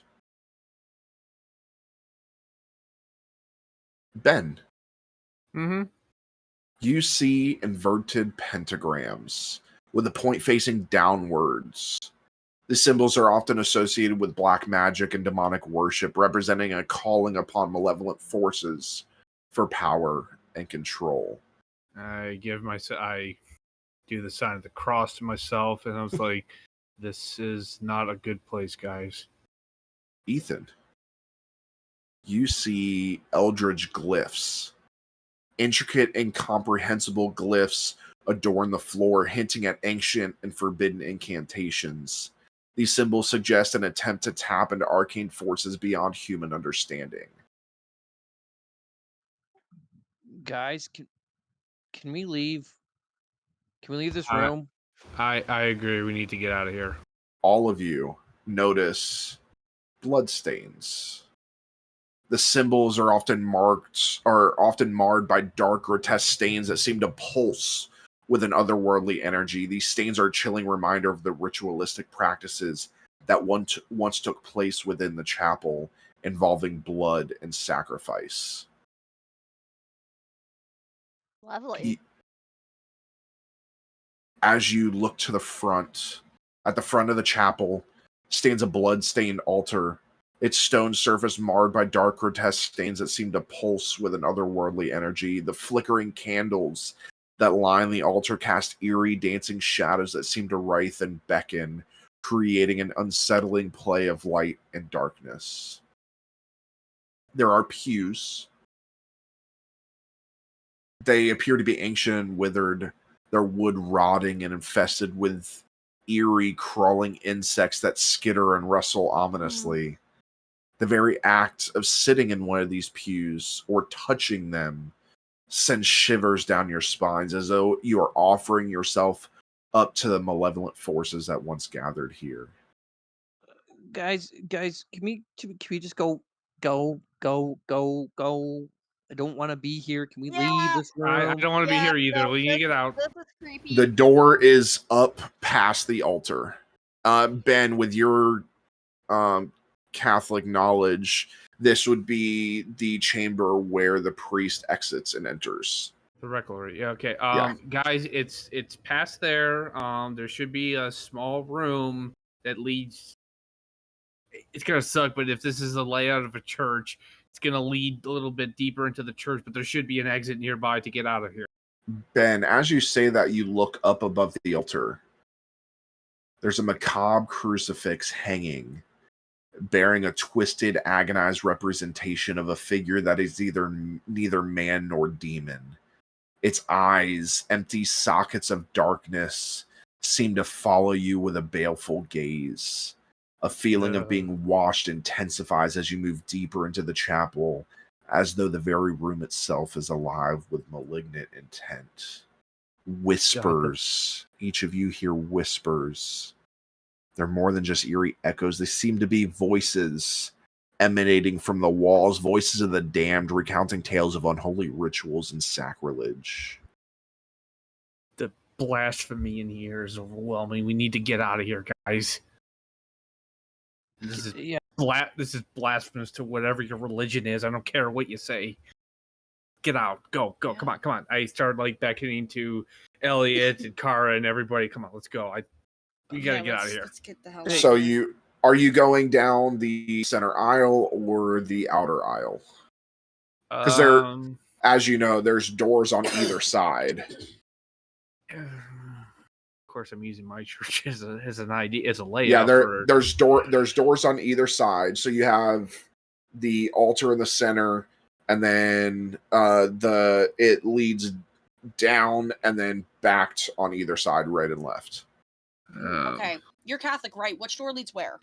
Okay, well, every church is kind of different. Yeah, but if I'm going off, but I've been in enough of them and enough denominations to know I'm saying this in character. The back of the church, those two doors are leading to the back of the church. So, Yeah. but one of them branches. They should branch off at some point inside there to other parts of the building. But otherwise, the behind there, it just loops together, and that's where they store the priest robes, and the priest goes there and changes and everything. But there should be another door back there that leads off into the hallway of the building, and we should be able to get out of there. Okay, so there is a back door usually? Usually, yes, there's a back door. Okay. We just need to go. We just need to very quickly go by whatever that is, and I would suggest going around and not straight. Yeah, let's go around that thing and then try and just get that around. Wide bird. Hey, Caleb, does the Eldritch symbol lead up towards the altar? The one that I'm looking at does that lead straight up to the altar? It does not. Okay. So you guys are going around the outside. Yep. Okay. Yeah. So as you go the outside, assuming Ben leading the charge, as the final person passes the first pew, you guys hear creaking of wood, almost snapping and breaking as the pews reassemble themselves. And you begin hearing, Ben, familiar sounds. Ding, ding, We might want to move. All right, let's hurry. You, Mass is about to begin. Fuck. as you say that, Ben, the door in front of you opens, and standing in front of you is a priest. Except his priestly robes are tattered and torn. Half of his face is fully human, the other half is a skull. The jaw broken, teeth missing, no eye on one side, just blood trickling down. As he pays no attention to you and moves past you, he holds his Bible in his hands. Again, the Bible twisted and tattered. And you look, and on that Bible is a pentagram. This is no church. This is no servant of God. We need to get out of here. Go. Ben, give me a sanity check from looking at this guy. He's doing black magic. We'll see if Ben can figure. We'll see if Ben can figure out. Yeah, people have bad things about pentagrams. They don't mean that. 9 out of 10. Okay. But in this context, You get the sense that this church was once a normal church, and that the priests, at some part of their journey, began to delve into something darker. That is a quick side note in real life, guy, for everyone listening. This has actually happened. There's a very infamous story about it. We may cover it in our podcast, Scarlet Tavern. Where you can get new episodes every Friday on Spotify or wherever you get your podcasts. That's where I got this idea. But so you get, from understanding that, you now understand that cross that was out there, why it's twisted and grotesque, some remnants of the typical Catholic crucifix, but marred and maimed. As you all begin to hear chatter, the doors in front of you slam shut. You turn and look behind you. People begin filing into the chapel, sitting on the pews. Everybody dressed in their Sunday best, except something's not quite right. As occasionally you'll see somebody looks towards you, and again, half of their faces are missing. You'll see the occasional beetle crawl out of an eye, into an ear.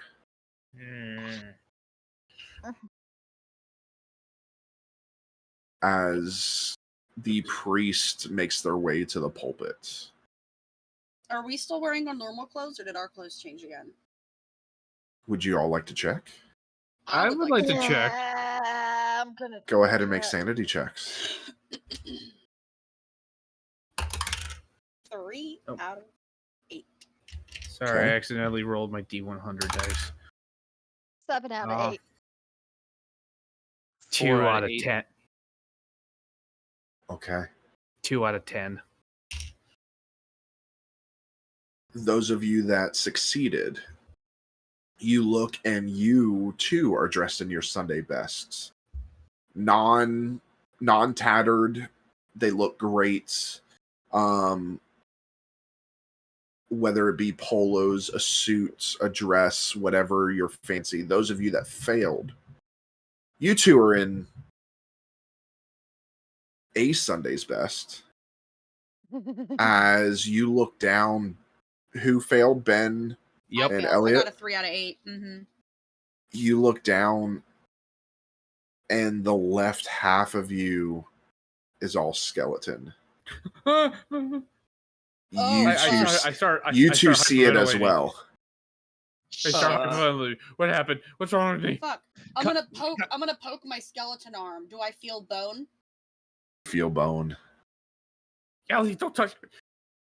Ah, I start hyperventilating because I'm seriously freaking out as I'm holding the death grip on the Macallan. I'm gonna look back up at the pastor. Does he look different at all, or does he look the same? The priest looks the same, except when you look to him, you hear like his head twisting, his body staying straight, but his head twist. If you would join us, motioning to the pews. yeah, no. Respect. I had to I respectfully don't decline, know. Father. It might be better to play along so we're not the victims, guys. I I full don't on. know which is better. I full on. Just I look at seeing Elliot and Ben half skeleton and half human, and just looking at the two of them and looking up at the priest. I just make a book straight, make a full on sprint up towards the podium to knock the priest and hopefully throw him up onto the altar. As you do that, you kind of flicker through and land next on the other side of him, and he pays you no mind. Ugh. What the? And Ethan, you okay? He continues to motion. Yeah, no. I go to the door and try and open it. Nothing. That and I try grabbing him or just realizing that it's And not working. Yeah. I looked at everyone else and I was like, guys, I hate to say it, I have to sit down. I am not sitting in one of those fucking death traps. Fuck no. Yeah, I just worry that that's our only way. I don't go to normal church. I don't go to church. Me at either. all. I don't, Kara, I don't. Kara, give me a sanity check. Oh, son of a bitch. Just from what you're noticing now. That's a 2 out of 8. Okay. Sorry, Kara. You get the sense that this honestly may be something more up your alley than Ben's. God damn it. This may be something Ben doesn't want to do. More of. Oh, which one should I call on? Kate. Be up your alley. Hell. Wait, no, they are Oh, it might be hell. Yeah. I'm actually starting to go through the different views in my head of. I'm just. Am I hearing? And I'm like, hell. Ooh, there. Shit. All right. This could be fun. Well, we saw Baphomet stuff earlier, right? That's a demon. Baphomet. I Actually, make my way back to the group. Technically, it's not. From my point of view, that's how I was. I'm not trying to get into that. Yeah, from your point of view, Beth considered a demon, but I just looked at. I looked at Carl. I don't care what old gods or the new. Just get us the hell out of here. Okay. I always hated sitting in pews. Okay. I'm actually gonna go and And there- sit in a pew. There's an I'll sit entire with her. pew right in the front row. Oh boy, Great. the one place I hate. Really, you are trying to make this hell for me because that's the worst place at church. I always hated sitting. I know. And also, Kara, everybody hates sitting in pews in church. It doesn't matter Yes. what your religion is. Everybody hates the pews. Just like, and I rejoined the group, but I sit down and Okay. I sit right next to Ben, making sure to calm him down. But like at the same time, I look back up towards the priest and deliberately put my fingers in my ears. Okay. I'm actually gonna do the same because I really don't want to listen to the blasphemy. Thank you very much. Okay. Well, you notice that when he begins to speak, his mouth doesn't move. Yet you two still hear it anyways. as it echoes inside your mind. Do I even have an ear to put the skeleton into? And the other one, on the one side, no. Is it just brushing up against my skull? Is it going into my skull? It's just kind of, literally, if you look at a skull, we have an ear hole about that big. I just kind of like feels weird. I'm like, this is weird. So as you all sit, the preacher steps forward. Beloved brethren of the abyss, seekers of the unholy truth, hear my words and forsake the false promises of the heavens. In this sacred darkness, we have found our redemption, our liberation from the chains of false hope and empty prayers. For too long, we knelt before false idols, begging for salvation, while they offered only silence. But in the embrace of the fallen one, we have found solace, power, and knowledge that true divinity lies not above, but beneath our very feet. I see. Oh, crap. What? I say that. The blood. I caught that last bit. Oh, he's not done. I know, but like as soon as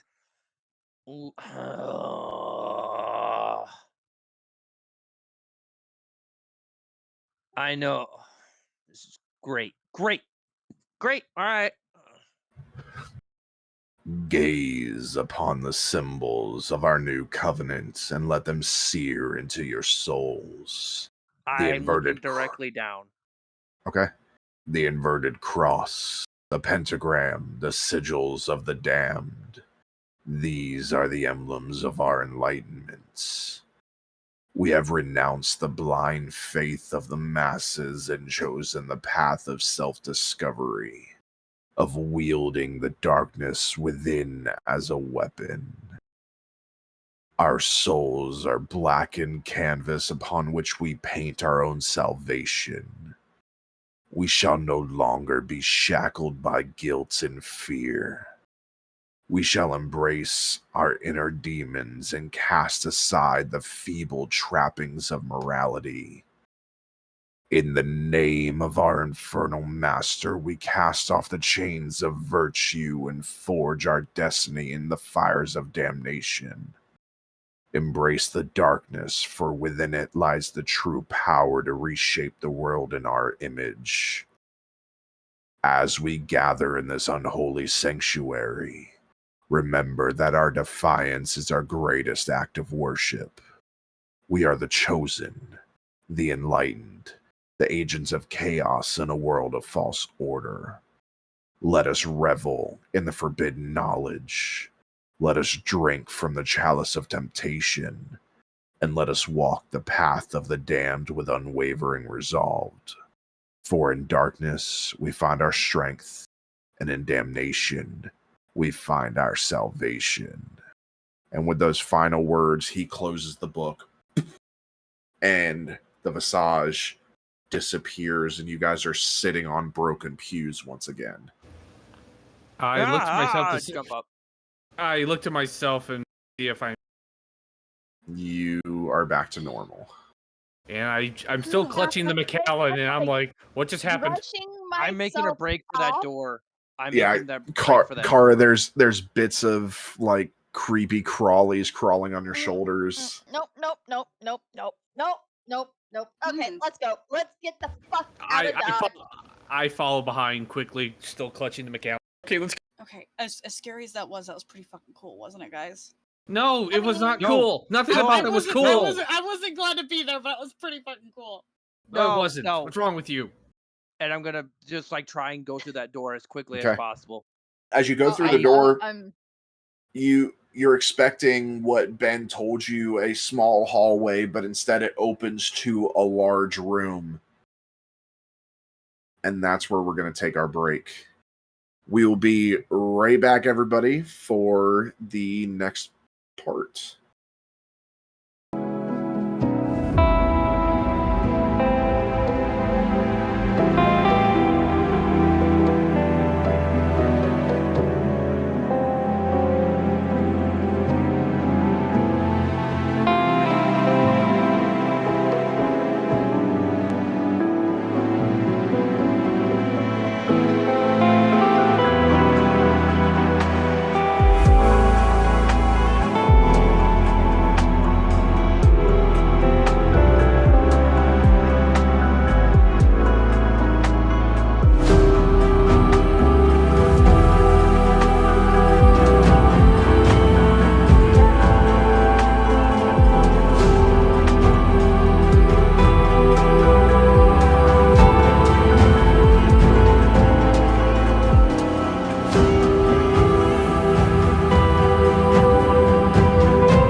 All right. So, as you open the door, this brings you to a room that, at first glance, appears to be a sanctuary of knowledge, the library. However, this is a knowledge tainted by malevolence and darkness. The air in this room is thick with the scent of old decaying books, and a chilling hush blankets the area. Everybody go ahead and give me a sanity check to take a look around. Okay. 4 out of 8.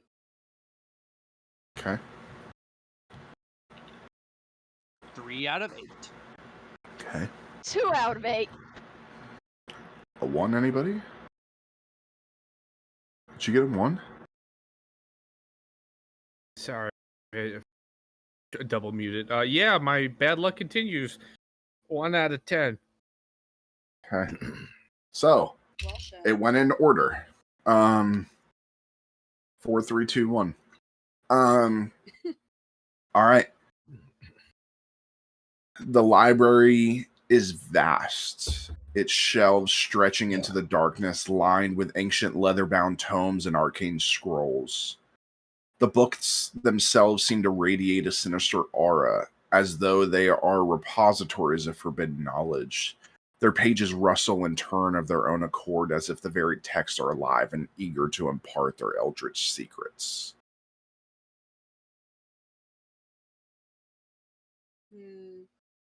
Now, would you like to browse the shelves, or would you like to push through?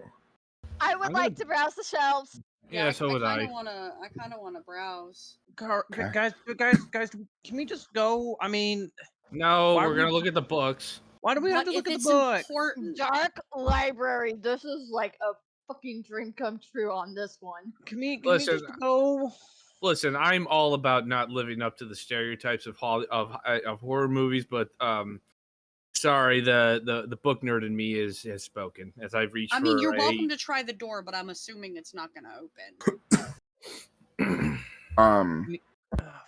I guess since we're all looking at books, and I reluctantly peruse one of the bookshelves. Okay. As you browse the shelves, each of you notices that the titles of the books are written in indecipherable languages, some resembling long forgotten scripts, and others bearing symbols that seem to shift and writhe as you try to make sense of them. As you touch the books or run your hands along the books, your hands leave ghostly imprints on the dust surfaces of the books, as though the texts themselves are sentient and reacting to your presence. I look over to everybody. It's like, hey, anybody find any mysteries? Can Is I that cutting read out? what the tomes are in, or is it all like weird sigils? You cannot read them; they are indecipherable.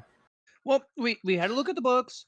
Can we go to the door? Let me try the door. Where's the door? Go ahead and try the door. Ethan. Oh, try the door as I put the book I'm looking back on the shelf and reach for another one. Ben, Right, as you do that, you notice that the book that you open, all the pages are blank. I start like rifling through. Every single one is blank. I want to feel this book, get an idea of what the material's made of, like the paper, the leather. Is it? It's leather. Seeing him flip through it, I'll grab one and open it up too. You open it up. You open yours up, and you see illustrations of grotesque rituals and nightmarish beings. It almost draws you in, like you want to keep the book. Go ahead and give me a fortitude check, Okay. Elliot. 3 out of 8. You pocket the book. I look to the book. I keep looking at my book, and I'm like, I wonder. I look around if I find like a little pin, like a little safety pin. Like one of those? Not in a library, no. I wonder. Ben, Okay. look for something with ink, and try and draw on the book if it's blank. No, I have an idea. I look at my fingernails and I'm trying to see if I have like a hangnail or something. And I notice one, and I rip it. Oh, And I dude! see a little droplet of blood forming, and I put it on the page of the book. Nothing happens. Huh. Okay. I close the book and put it back. What's on All right. yours, Ben? Can I take a look at that? Well, there's nothing there except a little ink stain, a little blood stain from my finger. Oh. Hurt, by the way. Yeah, And, there was nothing on mine either. Really? Mm-hmm. Wait, we're in a library full of blank books, guys. This is really a great improvement.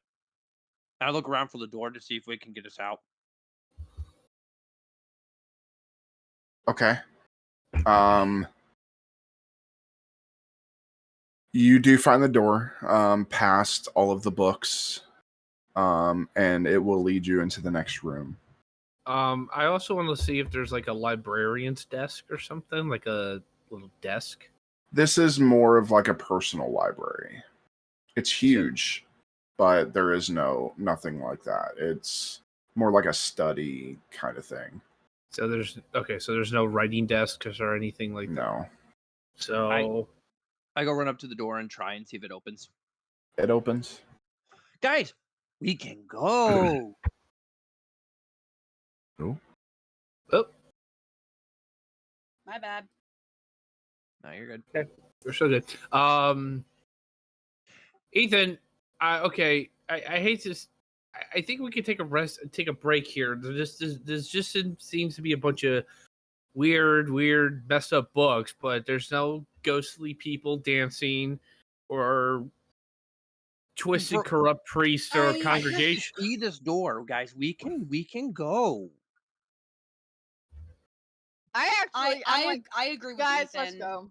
The longer we Alright. stay here, the more hungry we're gonna get before we get out of here. Hungry? Yeah, you think there's food here? How long do you think we're gonna be stuck here? All right, that's fair. I am a little peckish myself, This is a big mansion. I'll take one last look around, see if there's anything that sticks out to me. Otherwise, I'm just gonna head to where Ethan is. Okay. All right, go through the door. Yep. All right. And funny that you mentioned this. Upon entering the dining hall of the decrepit manor, you're immediately struck by the room's macabre and nightmarish atmosphere. The space appears frozen in time, a grim tableau of a feast that went terribly awry. The long, grand table at the room's center is a gruesome sight. Tattered and blood-soaked linens drape over it, obscuring the once elegant setting. On the table itself, decaying food is spread haphazardly. Fingers of an unidentified creature, mangled and grotesque, and other unsettling dishes that defy description. Pulsating maggots writhe and feast upon the grim remnants, creating a wriggling carpet of horror. Bon appetit, Ben, everybody. You said you were hungry. Oh, shut up. Oh. Just shut up. I'm not gonna eat. Whatever.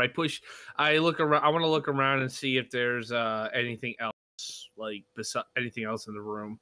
Okay. Like any doors that lead. Well, above the table, shattered chandeliers cast eerie flickering light, revealing the gruesome scene in grotesque detail. The walls are adorned with unsettling tapestries depicting nightmarish feasts. Their figures frozen in a state of unnatural hunger, their hollow eyes following you with malevolent intent. Within the room, as you begin to look further, ethereal and tormented figures move with eerie grace, mimicking the motions of a feast that descend into madness. They raise empty goblets to their lips, their expressions etched with pain and despair. Their movements are slow and deliberate, as if trapped in a grotesque performance of torment. Maybe we should get out of here, guys. I don't like. Does this look familiar at all from anything I saw in that book? Like, do I see like anything positioned? Like it could have been like a ritual of some sort. Any signals? You make a sanity check. Okay. 7 out of 8. Okay. As you move around the room, you kind of move to the side of the table, and you look directly at the table, and the seating of it, you notice it's something similar to in the book, where there are seemingly undead, grotesque creatures, a large one sitting at the center, and the rest sitting next to them along the end. The part of the table closest to you, it has no chairs. It's only on the one side, a runner cloth, a long table, and you remember something about supper.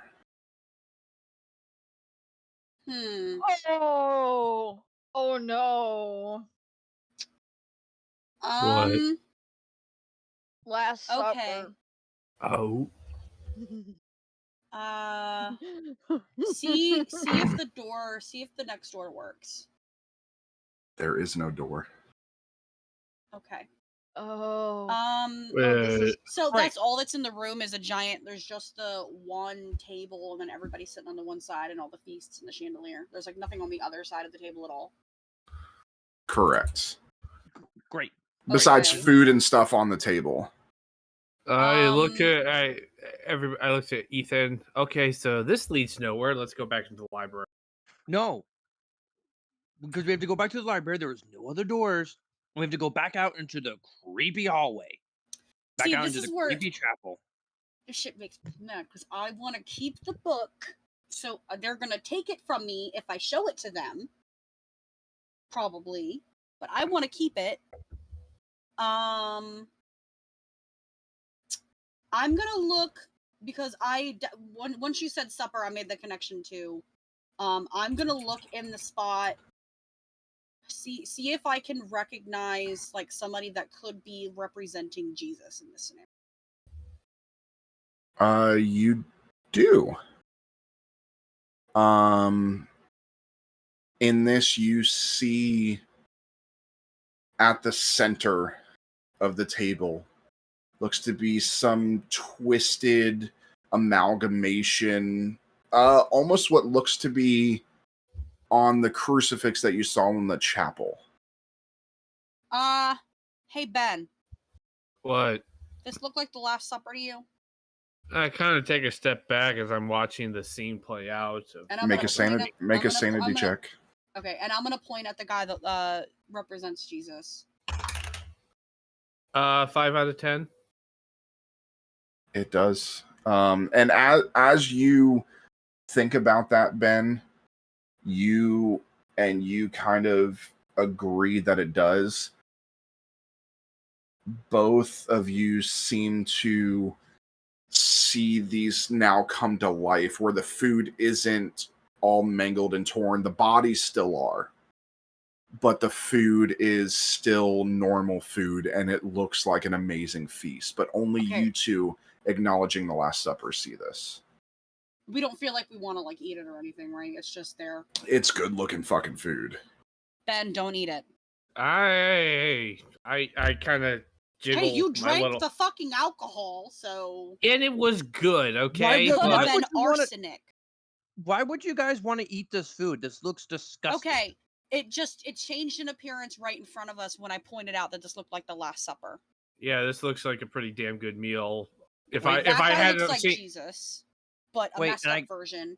Ben, wait, where and does Judas sit next to Jesus at the Last Supper?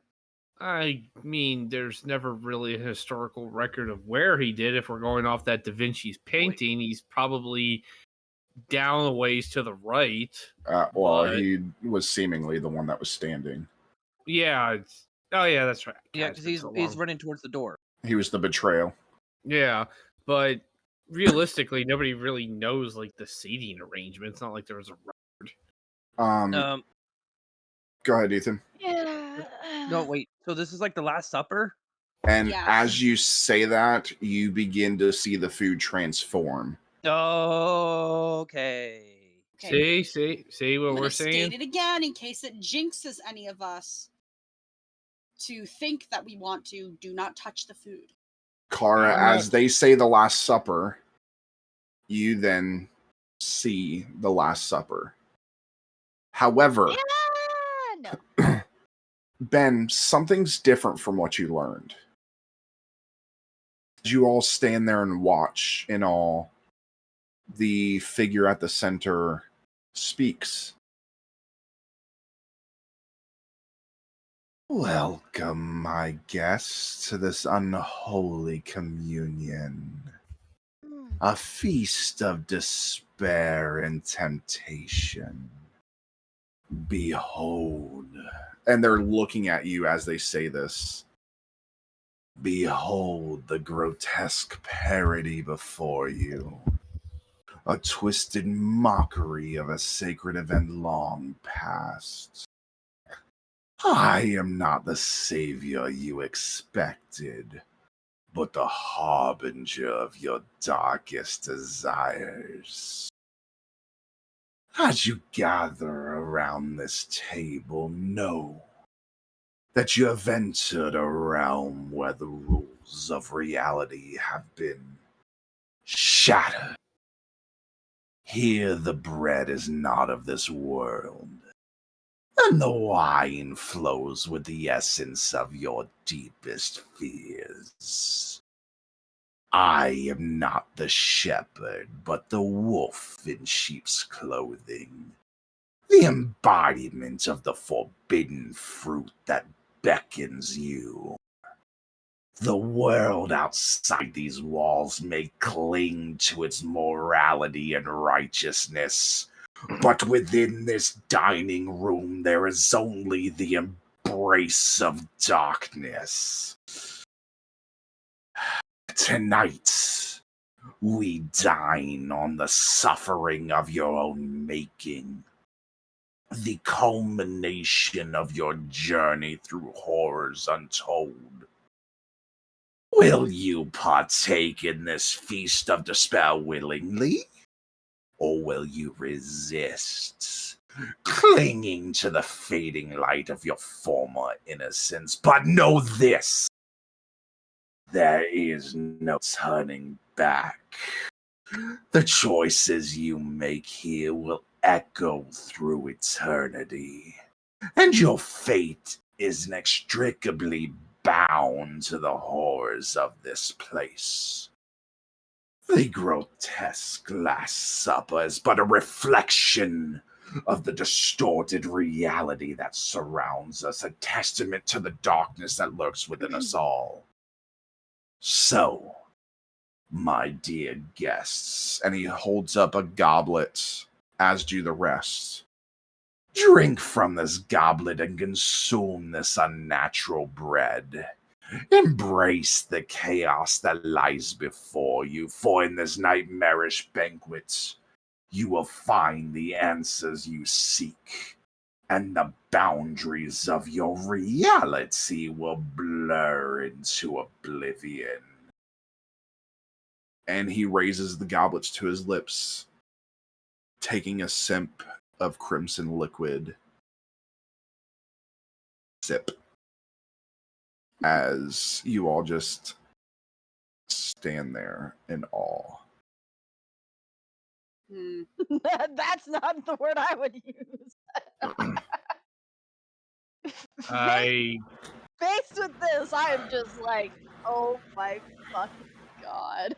So where's the door? Where's the door? Ben, maybe we missed the door back in the library. Maybe we should. Oh, now you want to go to the door. Now you want to go back to the start backing away toward I'm the gonna thing reach in and- my pocket and touch the book.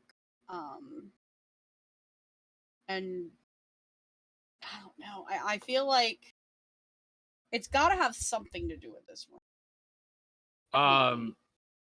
I looked at Kara and Elliot and I'm like, let's go. Let's get out of here. Back away. As you back away, everything goes back, and everything disappears and only the food remains. The maggots crawling over the food, beetles eating upon some of the food. You even see a scorpion or two making their way across the table. What are we in the Well, those are Southwest? cool, but I'm gonna. You're in a magical place. Let's get You out just of saw here. the Last Supper. I saw a Last Supper, not Yeah, the I Last saw a Supper. Last It was Supper. this guy's Last Supper. Yeah, clearly. I'm gonna make my way back towards the door and. The door that you came from is gone. Ah, great. What- Did sorry, what'd you everybody say? turn away to go to the door? The door that you came from is gone. Ben, Oh yay! you forgot the Yeah. door again. Well, it's my turn to watch it. I start However- looking around. Another door did appear. Let's get out of here, guys. Let's get out of here before Yeah. I've just about hit my threshold of blasphemy to tolerate today. Thanks. Yeah. This is Ben's real horror. While they go to walk to the door, I'm gonna pull out the book. Do you recognize this? Do we Where- look? What is that? Not them. I'm looking at Oh. Creepy Jesus. Oh, he's gone. Oh, he's completely gone. Yeah, all of Okay. them are gone. Yeah. All right, then I didn't take it out. I was trying to see if he knew anything. Yeah, no, they're all gone. Okay. All right. So I will follow. Everything but that food disappeared. Okay. Yeah, that is nasty. I'm like, Uh, I'm giving that table a wide berth because I'm like, that is disgusting. Probably a good thing you guys didn't eat that. Probably, yeah. That's why I didn't. Yeah. Because if it would have transformed, you would have had maggots coming out of your mouth. Yeah. I think the fact that we saw it as what it was before, it turned Yeah. into like a delicious feast. It kind of like, I know what that is. What? Maybe the next room will have a tree with an apple. That's a little on the nose.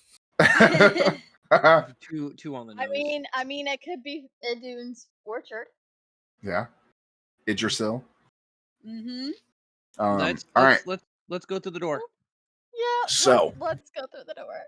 Yep. As you venture into the next room, you find yourself in a chamber that exudes an unsettling and suffocating atmosphere. The room is dimly lit by a flickering candle on a rickety bedside table, its wavering flame casting eerie dancing shadows that seem to writhe and beckon. The centerpiece of the room is a once opulent canopied bed, its ornate wooden frame now warped and cracked. The sheets that drape over it are rotting and bloodstained, bearing witness to a history of unspeakable horrors. The bed seems to emanate a palpable malevolence, as if it retains the memory of nightmares that unfolded within its confines. I need each of you to make a sanity check, please. So Kayla, would you say that this chamber holds secrets? Yes, I would. And 2 out of 8. in the corner, there's a goblet that has some sort of fire in it. I got a 4 out of 8. Hey, I got a 10 out of 10. Okay. Ethan? 2 out of 8. I thought you had a 1 again. It came close. All right. Ben, Yes. as you look at the bed, you kind of look around and you are alone. The rest of the room goes black. And on that bed, you see 2 figures appear. One being that of Belvis, Oh no. and the other being that of his daughter's mother. Okay. I don't like where this is going. As you watch blood begins to stream out from the sheets as you see Belvis scramble up and look down as she is covered in blood. You look up and Belvis is standing there holding a dagger.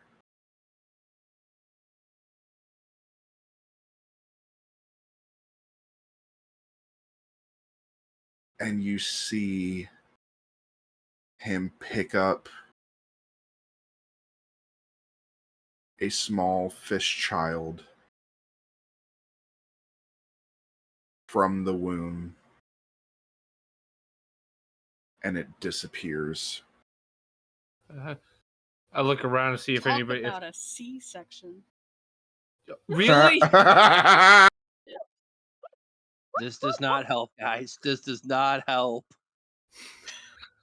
Should put that baby on a scale.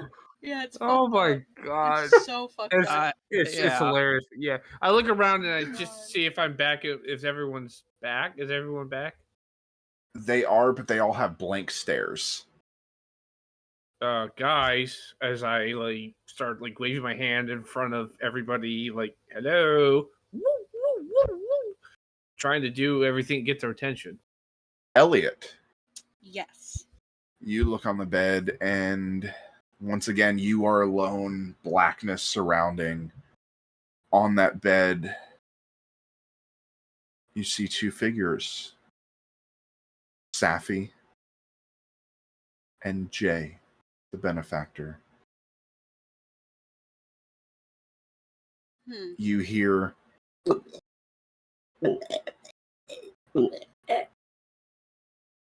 as Safi stands up out of the bed, turns towards you, blood covering her mouth.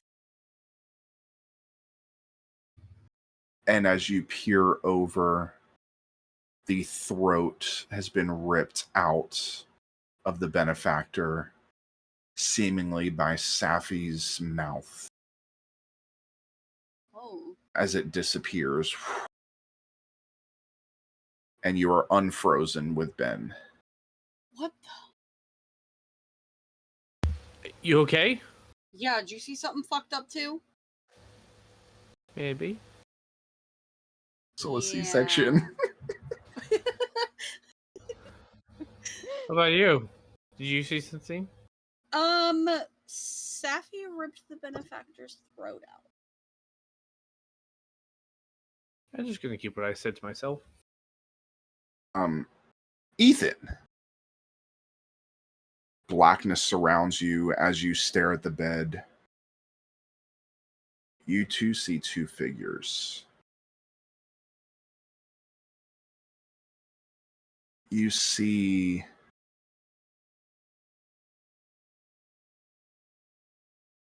Argos, but huddled up in a small ball. You see that of Elvin Charlie.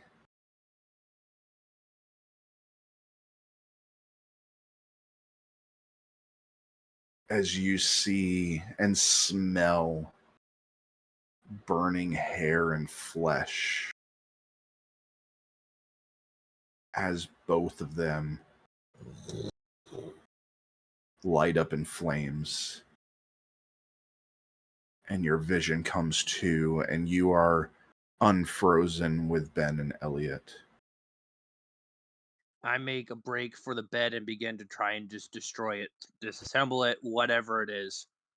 And I rush over to Ethan and I hold him push back. Ben off. I push Ben off. I try and grab him again. Okay, you need to do contested bronze checks. And while you're doing that, Kara,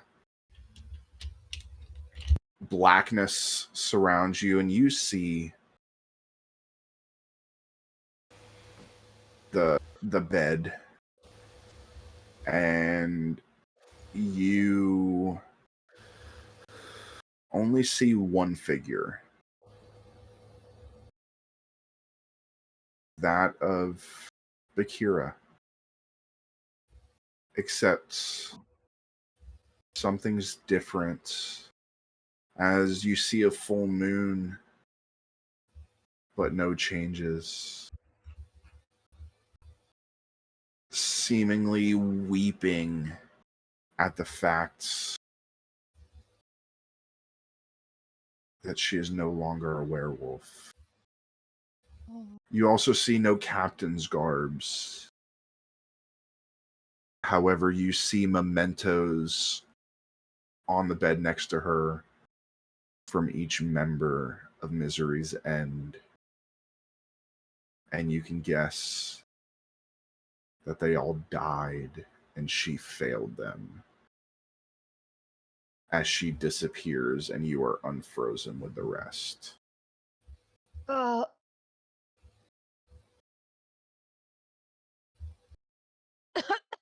What are your strength checks? Your bronze? Oh, I got a 10 out of 10. 7 out of 8. All right, Ethan, you go to do it, and Ben is able to kind of pull you back as Knock it you know, off. as you kind of bump into Car, and you notice that all of you are now snapped out of it. Guys, I don't know if we should touch it.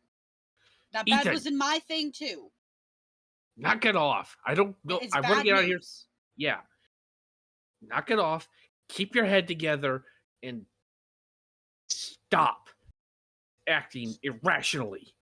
And I Get the turn hell outta around. here. I turn around at like that moment, give the nearest wall like 2 massive punches, and then look for the nearest door.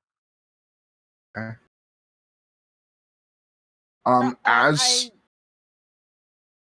Ethan, as you punch the walls, your hand actually goes through the walls twice.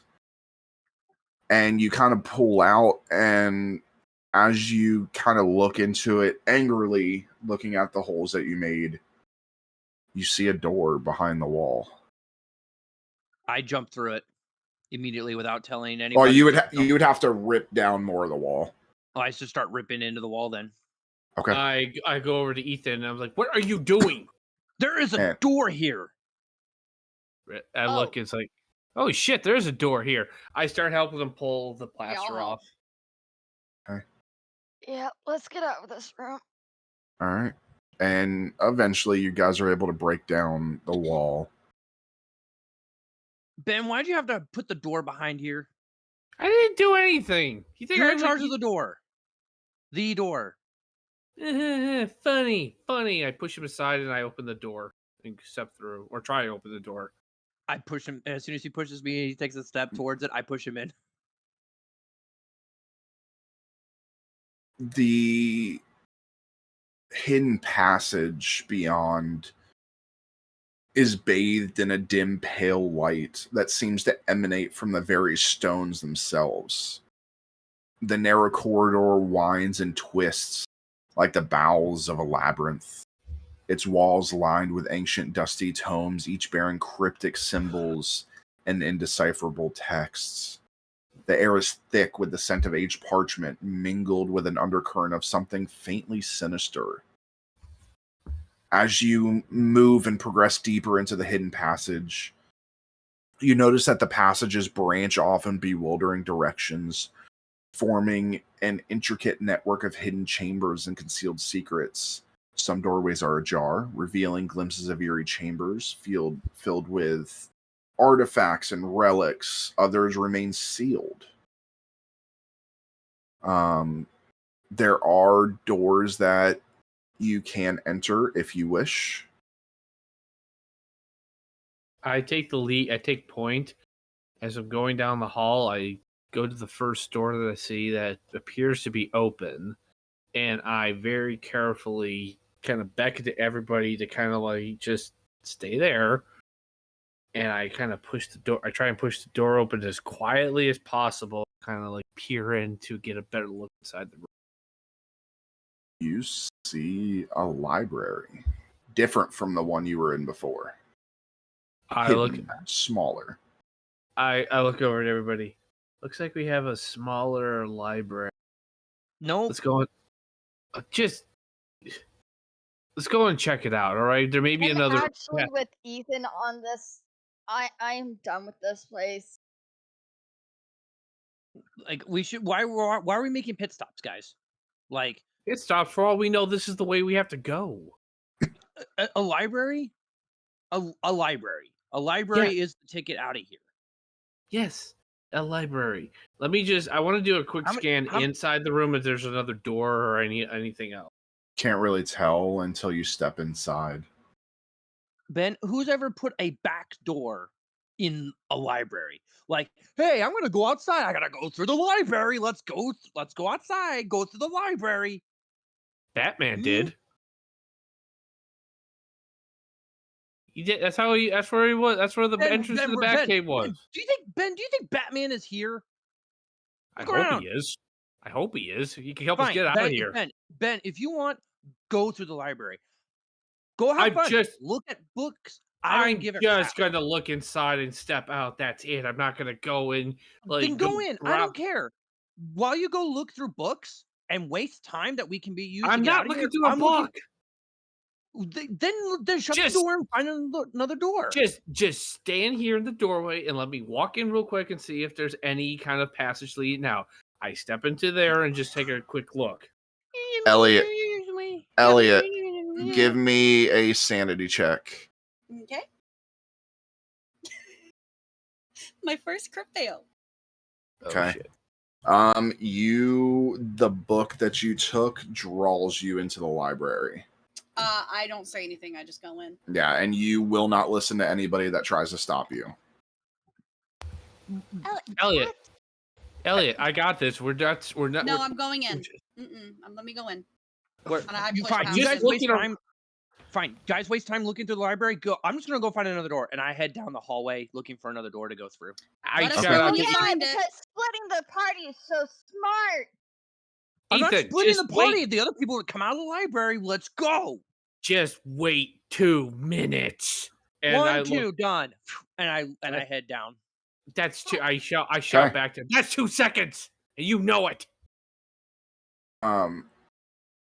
Elliot, as you step into this chamber, it becomes immediately apparent that this place holds an extensive collection of arcane tomes and forbidden grimoires.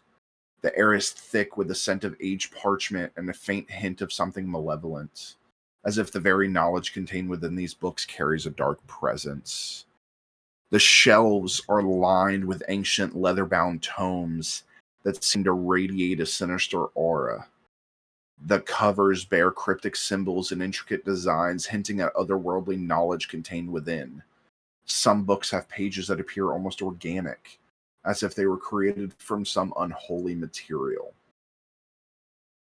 As you look, the titles of these forbidden texts are written in indecipherable languages as before, some resembling long-forgotten scripts, and others bearing symbols that seem to writhe and shift as one tries to read them. As you try and understand these titles, it's unsettling, as if the books themselves resist being deciphered. As you browse through and run your hand along the books, you hear faint, seductive whispers emanating from the pages. These whispers seem to be the voices of ancient entities offering promises of power, forbidden knowledge, and glimpses into the unknown. I need you to give me a fortitude check. 8 out of 8. Okay. You do resist the call to pick up another book.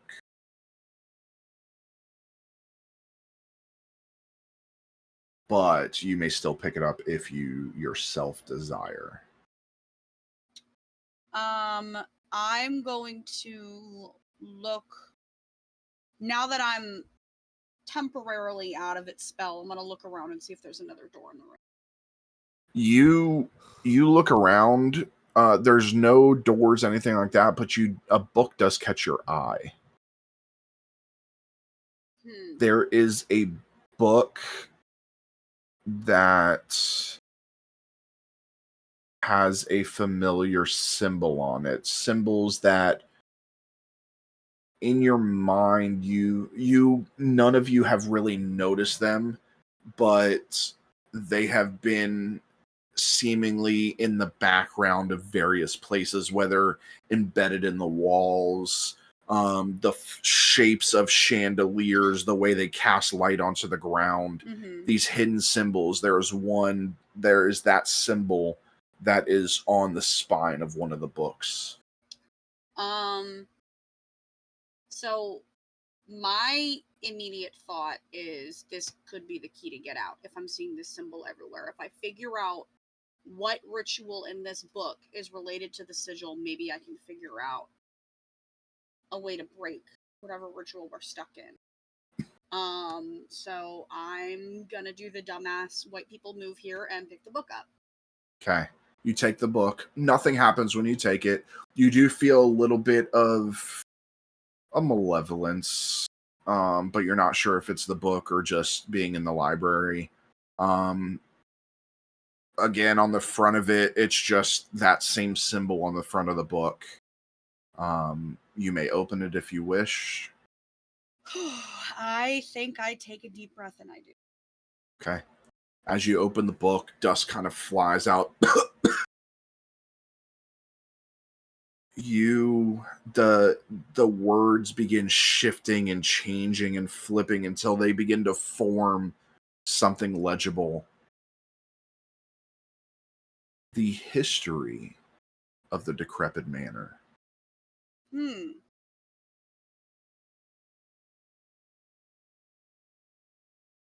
Would you like to continue reading the history of the decrepit manor?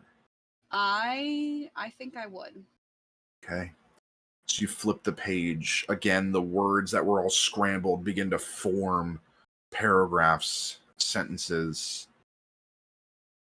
As you read over the next few minutes, you learn that this manor was once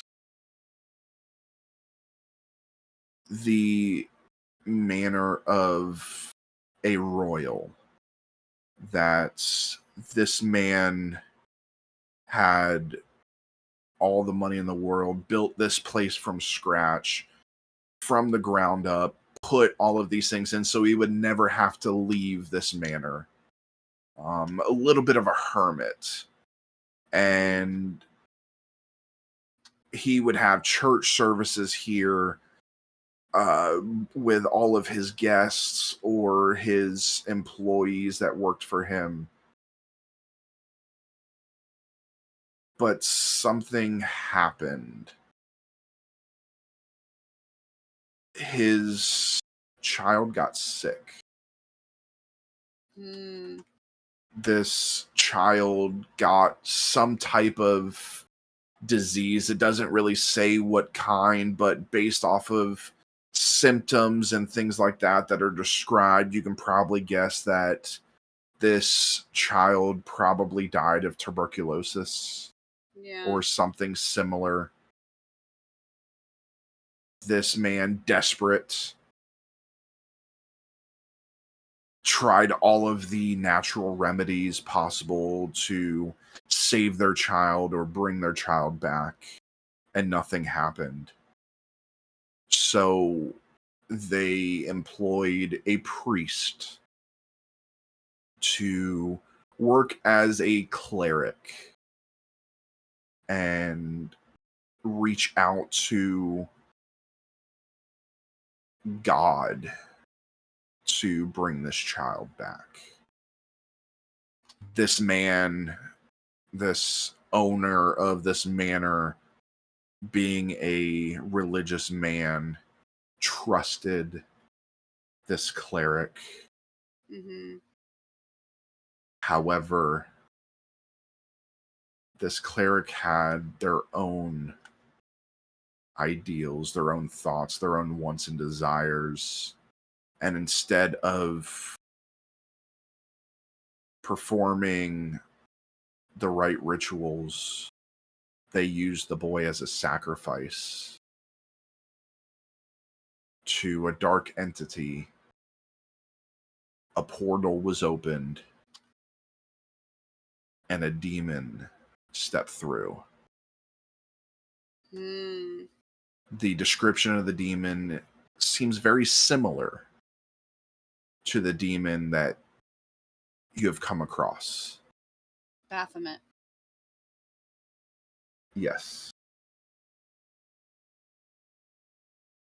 This is the source of the demon that has been tormenting you guys through this book. This very place. And as far as you can tell, this is his place of power. He is stronger here than anywhere else that you meet him. Okay. The book then closes and disintegrates in your hands. Do I hear and notice that? You hear the book close and disintegrate, yes. The rest of it, Elliot has to tell you. I'm gonna look over at Ben. Did you see the book that was just in my hands? No, I Am I heard going it. Crazy? No, yeah, what's going on? Ben, this is Baphomet's fucking mansion. Oh, great, we're in a demon's mansion. Lovely. This explains many things. And I'll tell him everything that I read out of the book. I'm just in abject. Oh my god. Oh my god. We're in the lion's den. We are in the literal lion's den right now. I kind of call over to Kara and Ethan, or I kind of shout down the hall to Ethan, get his ass over here. Nice try, Ben. Not coming in the library. Still looking for a way out. Down here, we just found out some critical need to know information, and I don't feel like shouting at you down a hallway. Well, then come out of the spooky library. I'm still looking for a door out of here. Ethan, this is Baphomet's manor. Oh, great. Really? Our I'm trying to guys' former employer. That's great. That's great. Let's get out of here. I looked at Elliot. He's never going to learn if we indulge him. I'm still looking for a door. Do I feel like I can leave, or am I still drawn to stay here? You feel like you can leave. Okay, it was probably the book itself that was. I leave too. I was really just looking for another way out, but clearly this decision has been made for me. Elliot, I'm joking. You do, however, take 1 point of insanity. Okay. By reading the book. It's my first one. Ethan, you make it to another door. Seemingly everybody else rushing up behind you. Mm-hmm. There is a door that can be open that you are at. Okay. I open it and take a look inside. You look inside and you see a chamber filled with artifacts and relics. Tingling with supernatural energy. I wouldn't touch any of that, knowing what we know now, because I would have heard them yelling that this is Baphomet's place. Nope, not the way out. Let's close the door. I picture like a cartoon where Ethan, what? No? Yeah. That's exactly what I did. That's exactly what I did. Yeah, no. Nope. I shut the door. Nope, I will say that as Ethan opened the door, all of you could peek inside.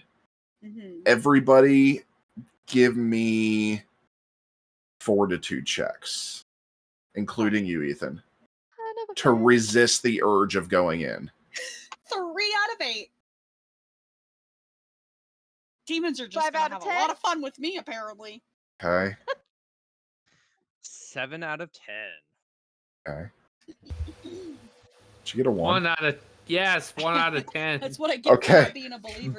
Ben and Elliot. As soon as Ethan opens the door, you walk right in. Oh my god! Hey, what's this place? You guys are just like puppies. I'm completely oblivious to whatever it is. I'm like, hey, what's this place? I don't get it. We all Kara, just keep an eye on them. I'm gonna look for another door, and I head back down the hallway. In front of you guys, you see artifacts.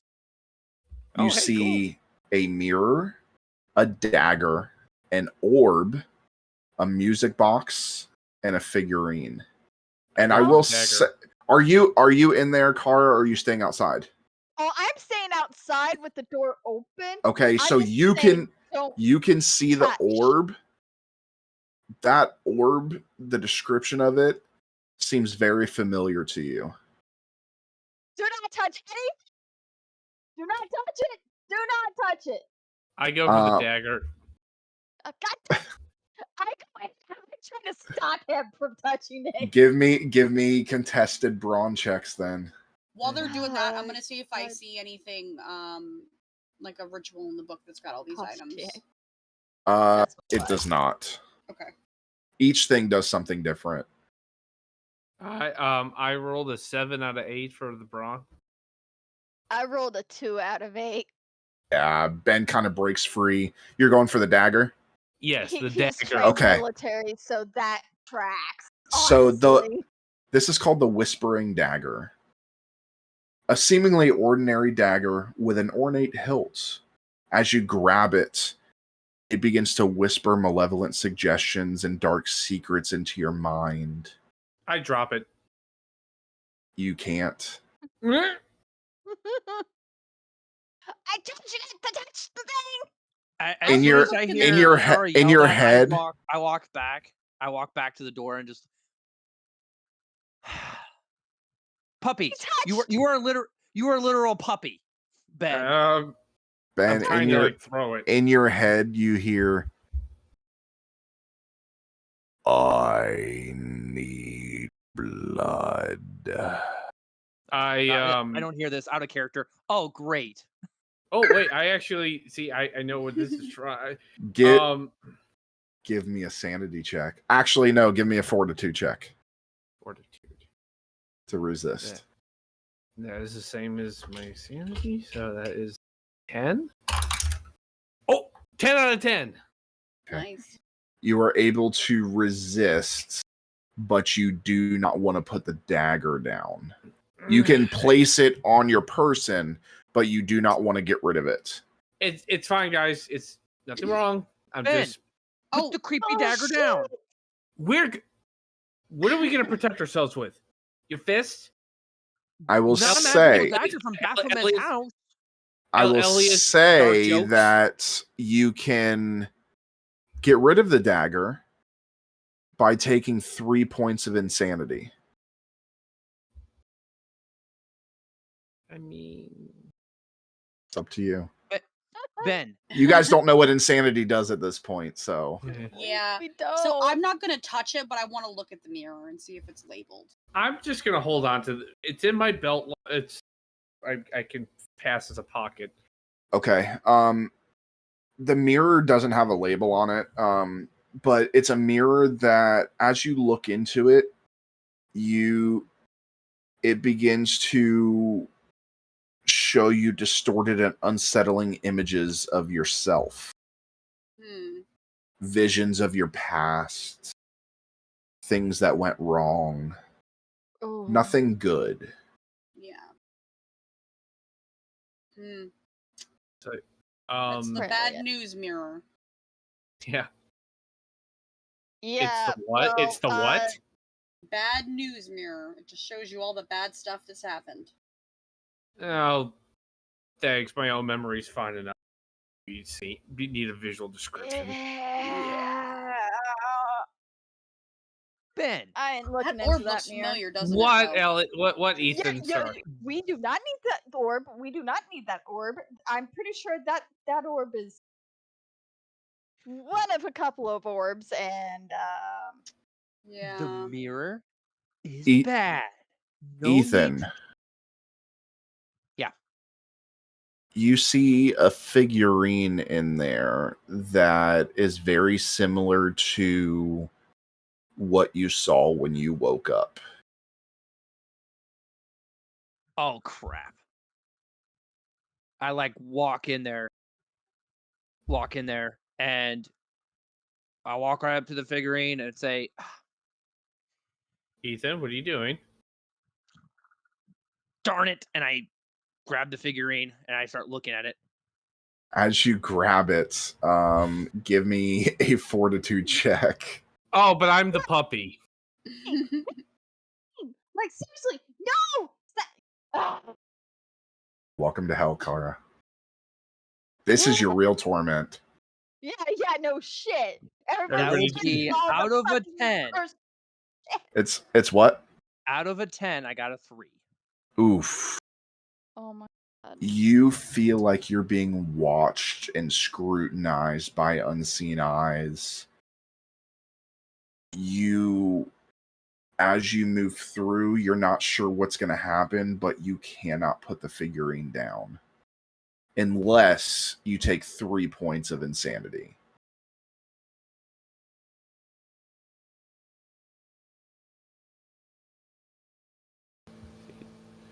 Like putting it down at all. Like 3 points. Taking it, like getting it away from you. If you keep it in your pocket, that's fine. But to put it back where it was or drop it, it is 3 points of insanity. But Kara, you don't understand. Like, I saw this figurine in my house. This is Baphomet Manor. Everything is cursed. And I kind of put the dagger and started like twirling it. And I'm like, well, you know what? If I see Baphomet, I'm sure the irony stab him. And I kind of and I look at Kara and I look at Kara.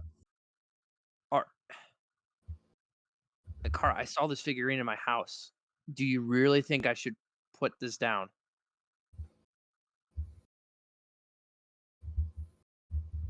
I think you should not have picked it up in the first place. And I look to Elliot, I look to Ben. I mean, I feel like I don't want to let this go. I kind of feel the same way about this dagger. But I don't know what this figurine is like in the house. Like, should I leave it? What does it look like?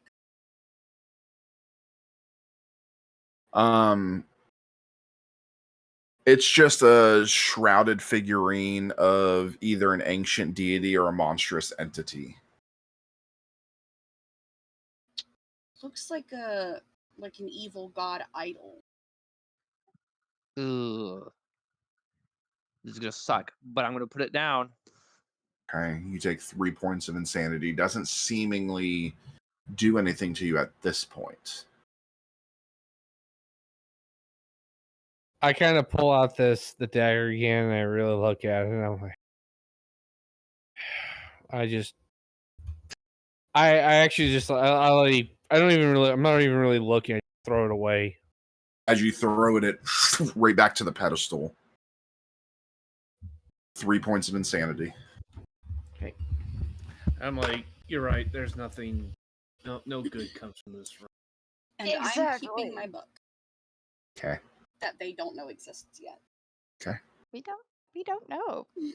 All right. Are you moving on? I'd be telling Elliot to put it back. I know, and I want to keep this book. There's something that's telling me I want to keep it, so I want to keep it.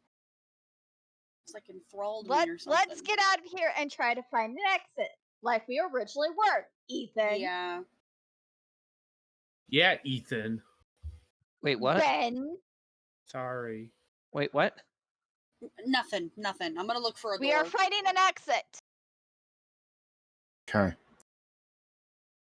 I march out and I go to another doorway to see if it opens. It does. And you see a gallery of sorts. Portraits on the wall. Oh, heck no. I shut the door. Not even going to attempt that room. Hey, what was in that room? Everywhere. Creepy What was it? portrait. Oh. Creepy painting. Like really? Hey, I like art. Like Are we haunted shit. Let's go. So let's not like, look at any of the paintings. Let's just so walk like through, look for a door. not like Bob Ross, not Bob Ross's Happy Little Accidents. No, that is fucked up, tormented bullshit, and I've had enough of fucked up, tormented bullshit. Let's get the fuck out of here. I go to the next door and I open it. You open the next door. You see a haunted gallery.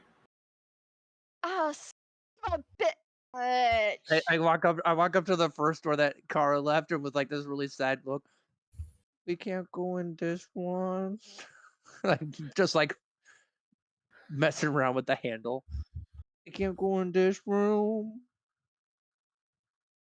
I'm pretty sure it's going to be the same as this room because I got another fucking haunted gallery. I mean, how do we Ethan, know it's haunted? are you just playing with the handle or are you opening the door? I mean, Kara's like, Jeff hasn't given me the okay if I can go in or not. No, you do not need to go in. We need to find a wanna way go out. in. I want to go in. We Oh, want to go you. into Oh, a room in Baphomet's manner. Or are you trying to die? No, I just want to go in this room. I like the door handle. I grab Ethan by the scuff of his neck and come on, let's go. You wanted to run down the hallway. Let's go. Come on. I want Acting that like door. a child. You're a grown-ass adult. I like You're that Don't acting make- door worse than handle, my though. child. Don't make me No. ground you. I'm I don't about to like ground him. I don't want to be grounded. It's mean. I look down. It's like I look to everyone like, let's go down. Hold Okay. up. Hold up. Ethan? Y'all.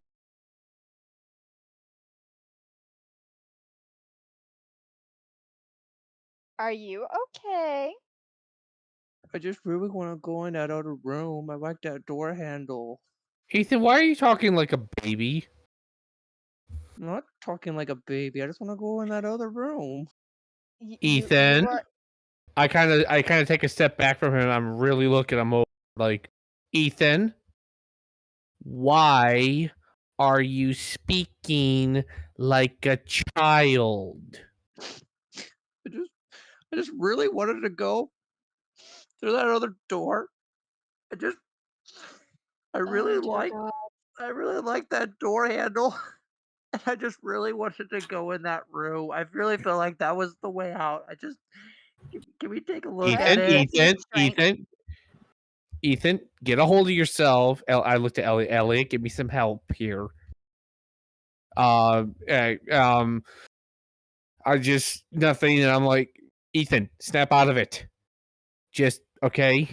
You want to get out of this hallway. Now you're acting like you're a petulant child. I feel like Ethan's projecting his dealings with his children right now. Come on, So- guys. I really felt like that door could have been the way out. Can we go back? No, it's not the way out, Ethan. It's just another it's just like Kara said, it's just another of We this may fucked up not mansion. have a Place to choice. be. I'm gonna go and try a different door. Okay. You go to the next door, open it up, and you see gallery. Son of a bitch. What's wrong? And I run. I run forward, and I jump. I lunge to grab him. That is Ben's brawn versus Ethan's endurance. Okay. Oh fuck. 5 out of 8. 6 out of 10. Oh, Ben wins. So you go to run, Ben grabs you. Oh, come What? on! Stop it!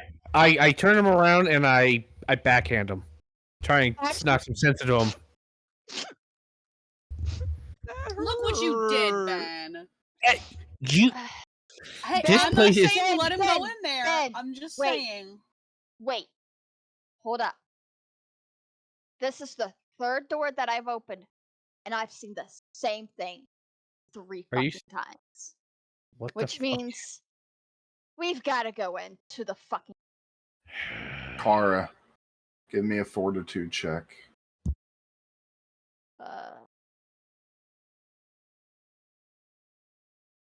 10 out of 10. Okay. You have no points of insanity, correct? Correct. Okay. I have no points of insanity. For now. Car is the most sane one of us. I'm surprised I don't have more. Frankly, I got a horror. We book in have my we haven't pocket. gotten to the one that I created for Kara yet. So Oh, nice. Okay. Great. Okay, Nobody look at the paintings, guys. let's get this over with. Big bad meanie Ben swap me across the face. All right, I'm this not this very acting like a nice. little toddler is really getting old. I have a feeling it has something to do with that damn doll that he picked up. And I walk into the room. okay, Ooh, like the door handle. As I walk in. as First as you object. all step into this gallery, you find yourselves surrounded by a chilling array of portraits, each depicting a former resident of the decrepit manor. The room is dimly lit, and a sense of solemnity hangs in the air as if the spirits of those in the paintings are watching with intense interest.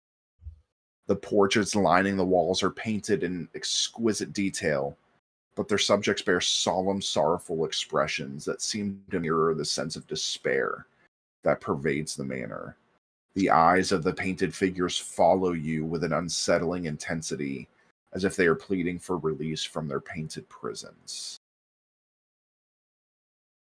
Would anybody like to examine any of the paintings? Why do the paintings all look sad? I go up to one. Okay. I go up to one. Give me sanity checks.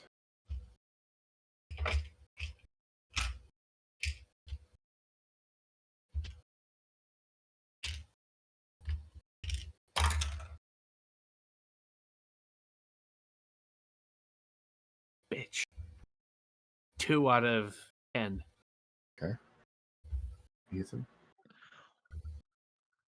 1 out of 8.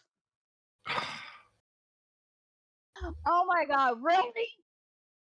Okay. We're all gonna die. Neither of you find anything within the paintings. I just hold up the painting, look back towards like Elliot, Kara. This guy looks really sad. When he shows it to me, I instinctually look at it. I'm gonna like just As- kind of As you look at it, Elliot, the figure within the portrait seems to move ever so slightly, their hands twitching and their expression shifting as if caught in never-ending cycles of emotions. Some of them are even weeping silently, leaving tear stains that glisten in the dim light. There are spirits in those portraits, I think. oh Really? god. No, Yeah, does it- nope. It's okay. Just casually put it back where it belongs. But the Ev- pictures don't move. Everybody, give me fortitude check. Thought you were gonna say roll initiative. Yeah. Nice. 8 out of 8.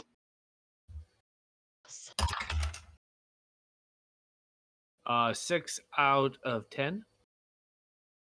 9 out of 10. 4 out of 10. Oof. Kara, Yeah. as these paintings, you hear the whispers that turn into screams as what seems like a spirit leaps out of one of the paintings and enters inside your body. You feel cold chills running up your spine. You cough, and as you cough, little bits of fog actually roll out of your mouth. You take a point of insanity. Do we Son of notice a this? bitch. Oh yeah. Kara, are you okay? Everything okay? What's wrong?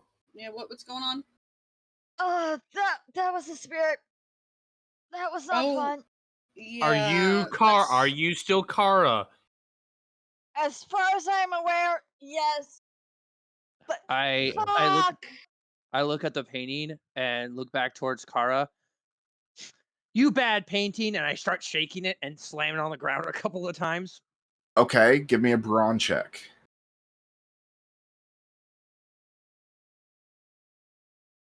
I hate that shit. Oh no, that hurts. 1 out of 8.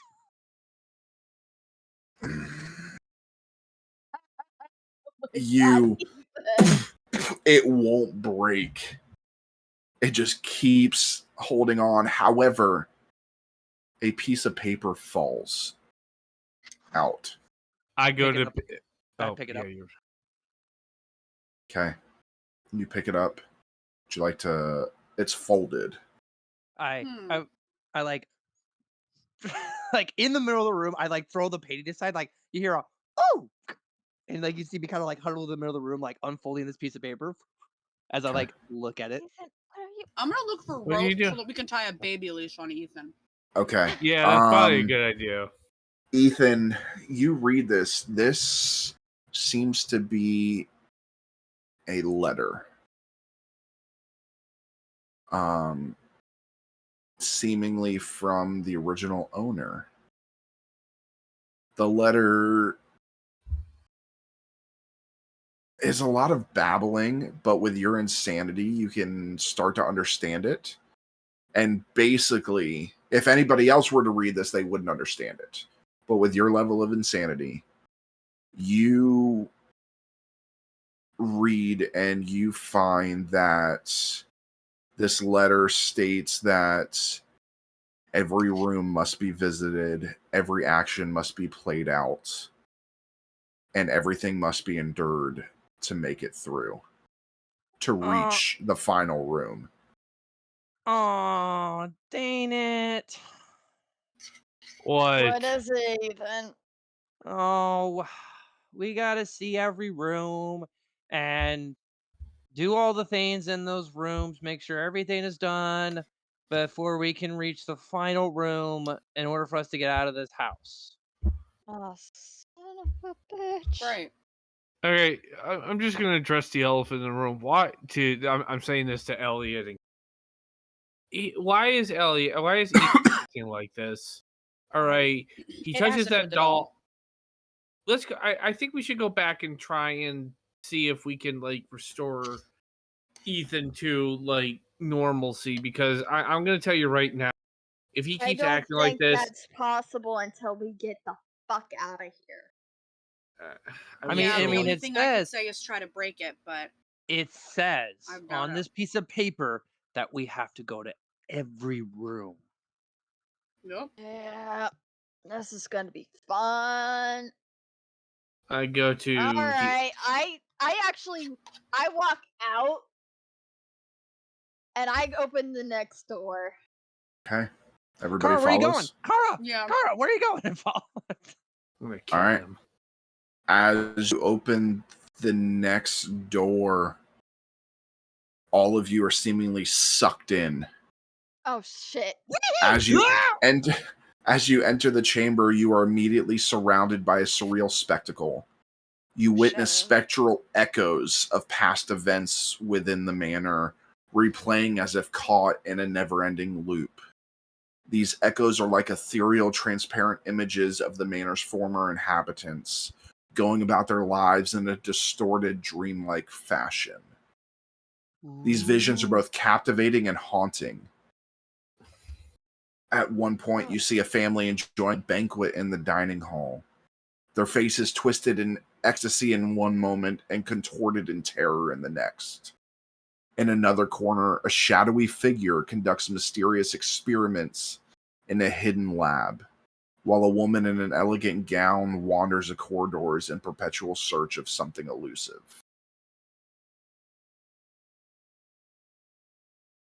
This is the best room by far.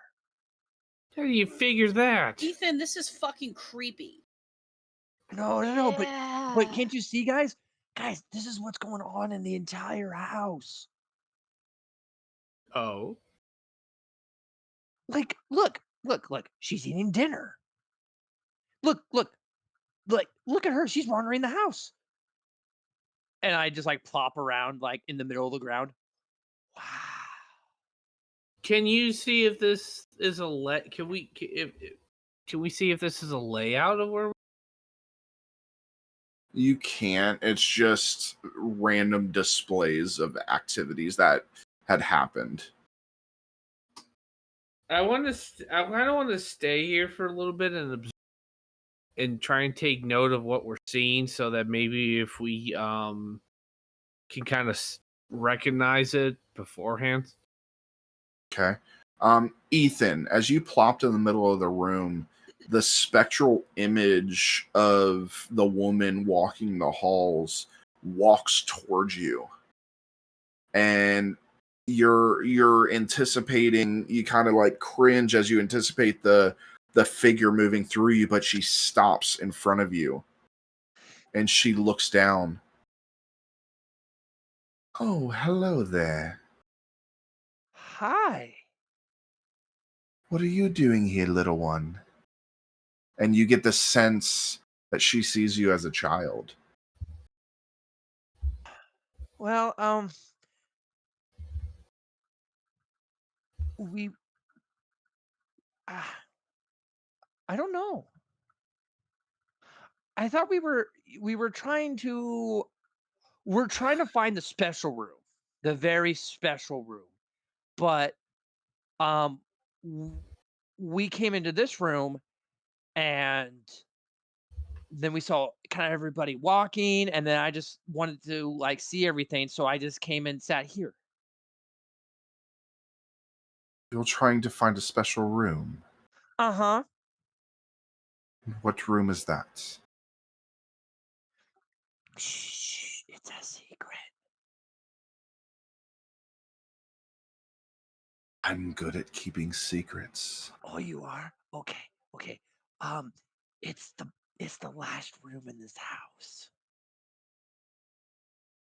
That makes no sense. I don't really understand it either, but apparently, in order to get to this special room, we have to visit all the rooms in the house. You're so cute. Ah, thank you.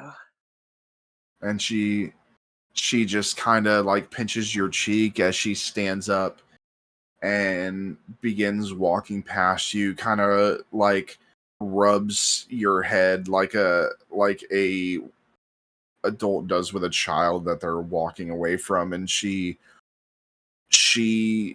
begins humming.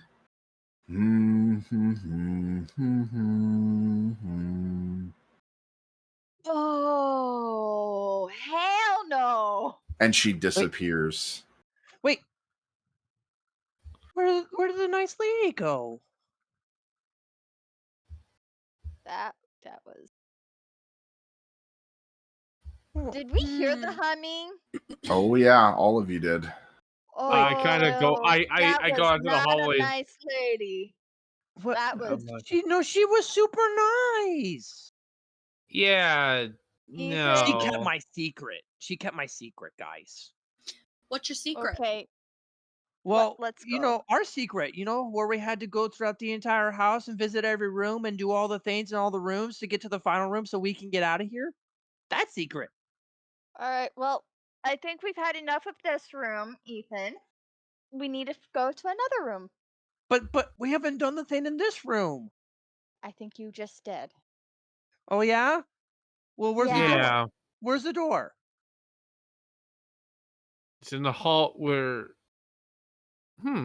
I look The around door's and see no, if there's the a door. door's it's the same door. It's Oh, been open the whole time.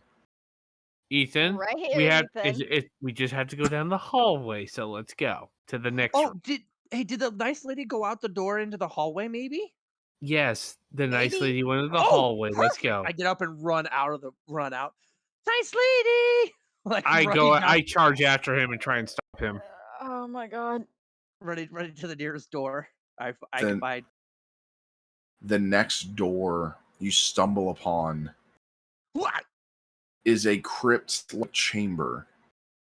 Its entrance sealed with an ancient mystical seal that has remained unbroken for centuries. The room is cold and foreboding, and the air is heavy with a palpable sense of the supernatural. Now, this chamber's entrance is marked by an intricate arcane seal that shimmers with an otherworldly energy. Breaking the seal Not is no small touch him. task, requiring you to solve a puzzle. But Do I guys, get I think, any? Do I get a sinister feel from this sigil? Um, It just looks like it's a lock.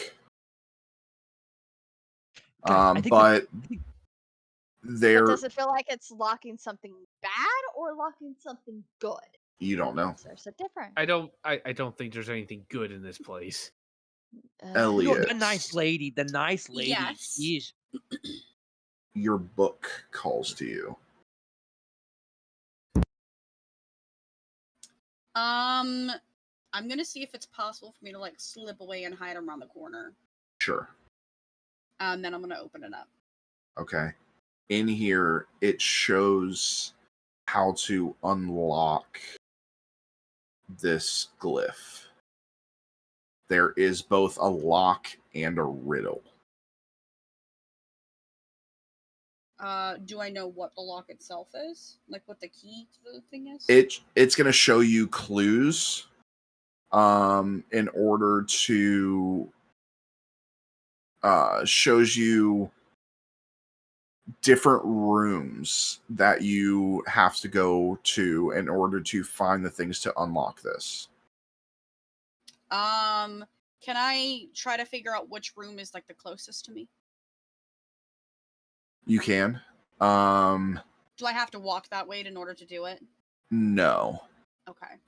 It does show the time loop chamber that you guys were just in.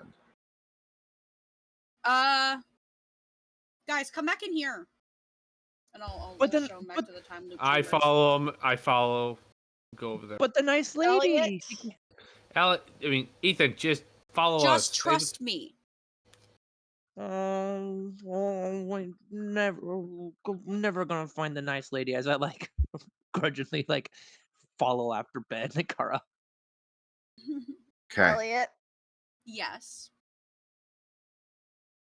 what's that in your hand?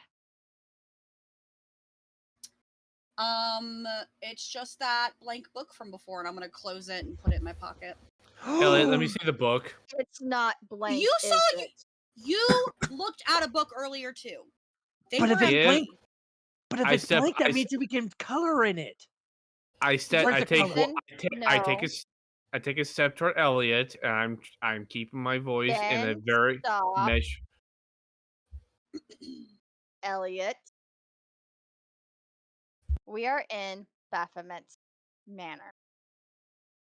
I doubt it's actually blank, Ben's was? but I have a feeling that you can read it. Which means there is shit about this house in that book, and that's essentially our map. Hello, map. Hello, cartographer. What do we need to do in the time loop? I don't know. Um, Can you read the book and see?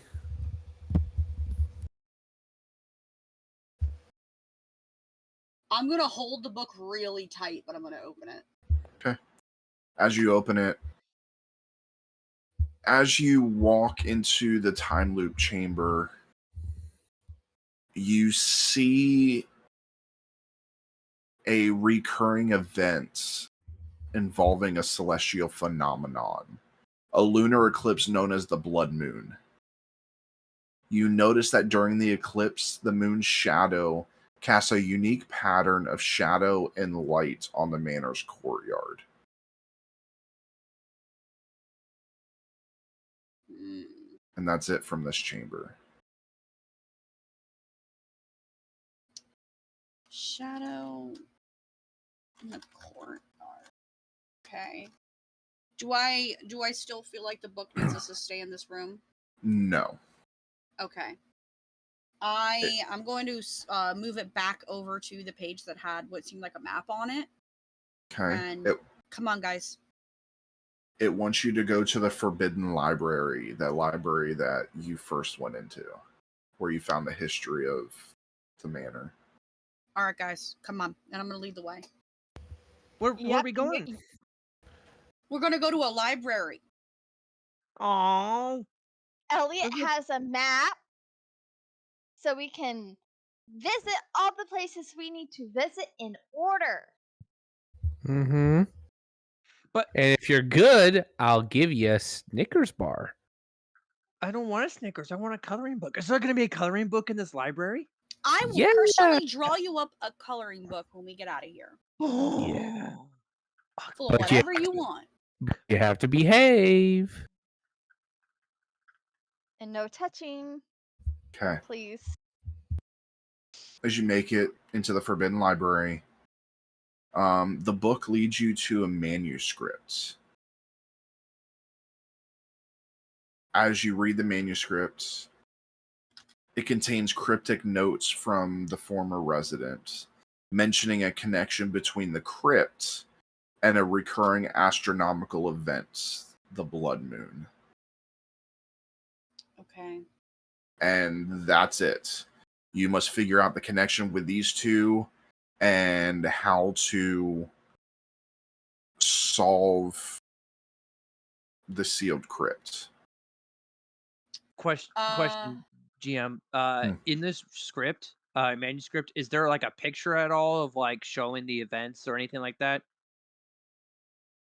No. The quote unquote picture you would have gotten was from the time loop chamber.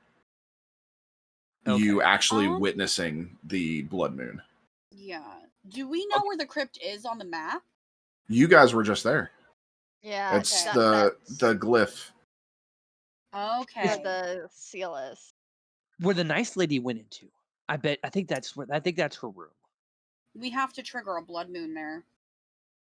I think. How do we get a blood moon? I'm though? gonna flip through the book and see if maybe there's some kind of. I head back towards the crypt. Okay. Wait, I'll follow. Wait, son Car, of a you're going bitch. to that. Hey, you're gonna meet that nice lady. Here. I want to come. I want to come. Come on, I wanna come I wanna on. Gotta hold hands with somebody. I want to go. I want to. What? Let's go, because I have a really horrible feeling that this involves me. Think Okay. of back to Bakura. And what happened during the blood moon? Oh no. Why am I having to go then? We're gonna need some silver. Why do we need Maybe silver? it was. Why do we need silver? Because I Don't think worry. there might be a bad doggy. Oh, A bad doggy. Why do we need silver if we have a bad doggy? somebody had Because Don't worry. silver. If the bad doggy tries to hurt us, we gotta defend ourselves. I go back. I want. Well, Ben found a mini sword earlier. Why don't he just go pick that up? Yeah, that's probably not a good idea. There, No, Ethan. I think that sword made Ben want to do bad things. Oh. Yes, and I Yeah. totally did not hear anything. Can't prove anything.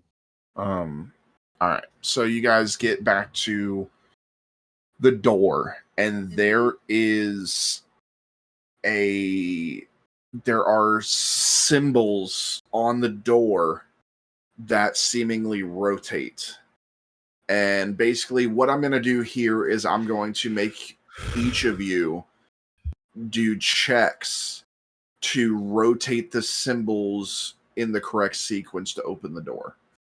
Okay. To emanate the blood moon, to mimic the blood moon. So, and the shadow patterns. So, Ben, give me a sanity check.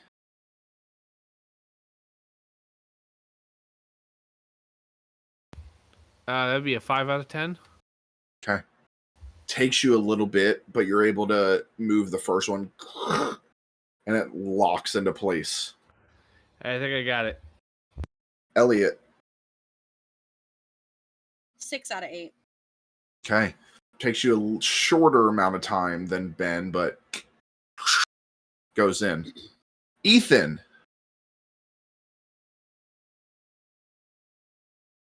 4 out of 8.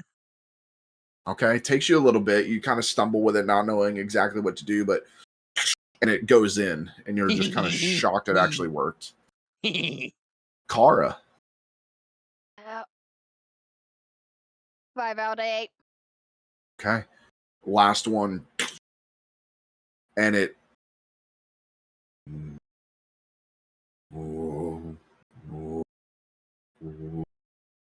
There's a faint, eerie glow and a soft, ethereal hum filling the chambers. the door opens slowly into the crypt. I'm not gonna like this. And that is where we're ending tonight. Ooh. So, Damn it. as the pages of the Chronicles of the Damned close for now, the echoes of your adventures shall linger in the annals of time. May the tales you've woven inspire dreams and kindle the fires of imagination.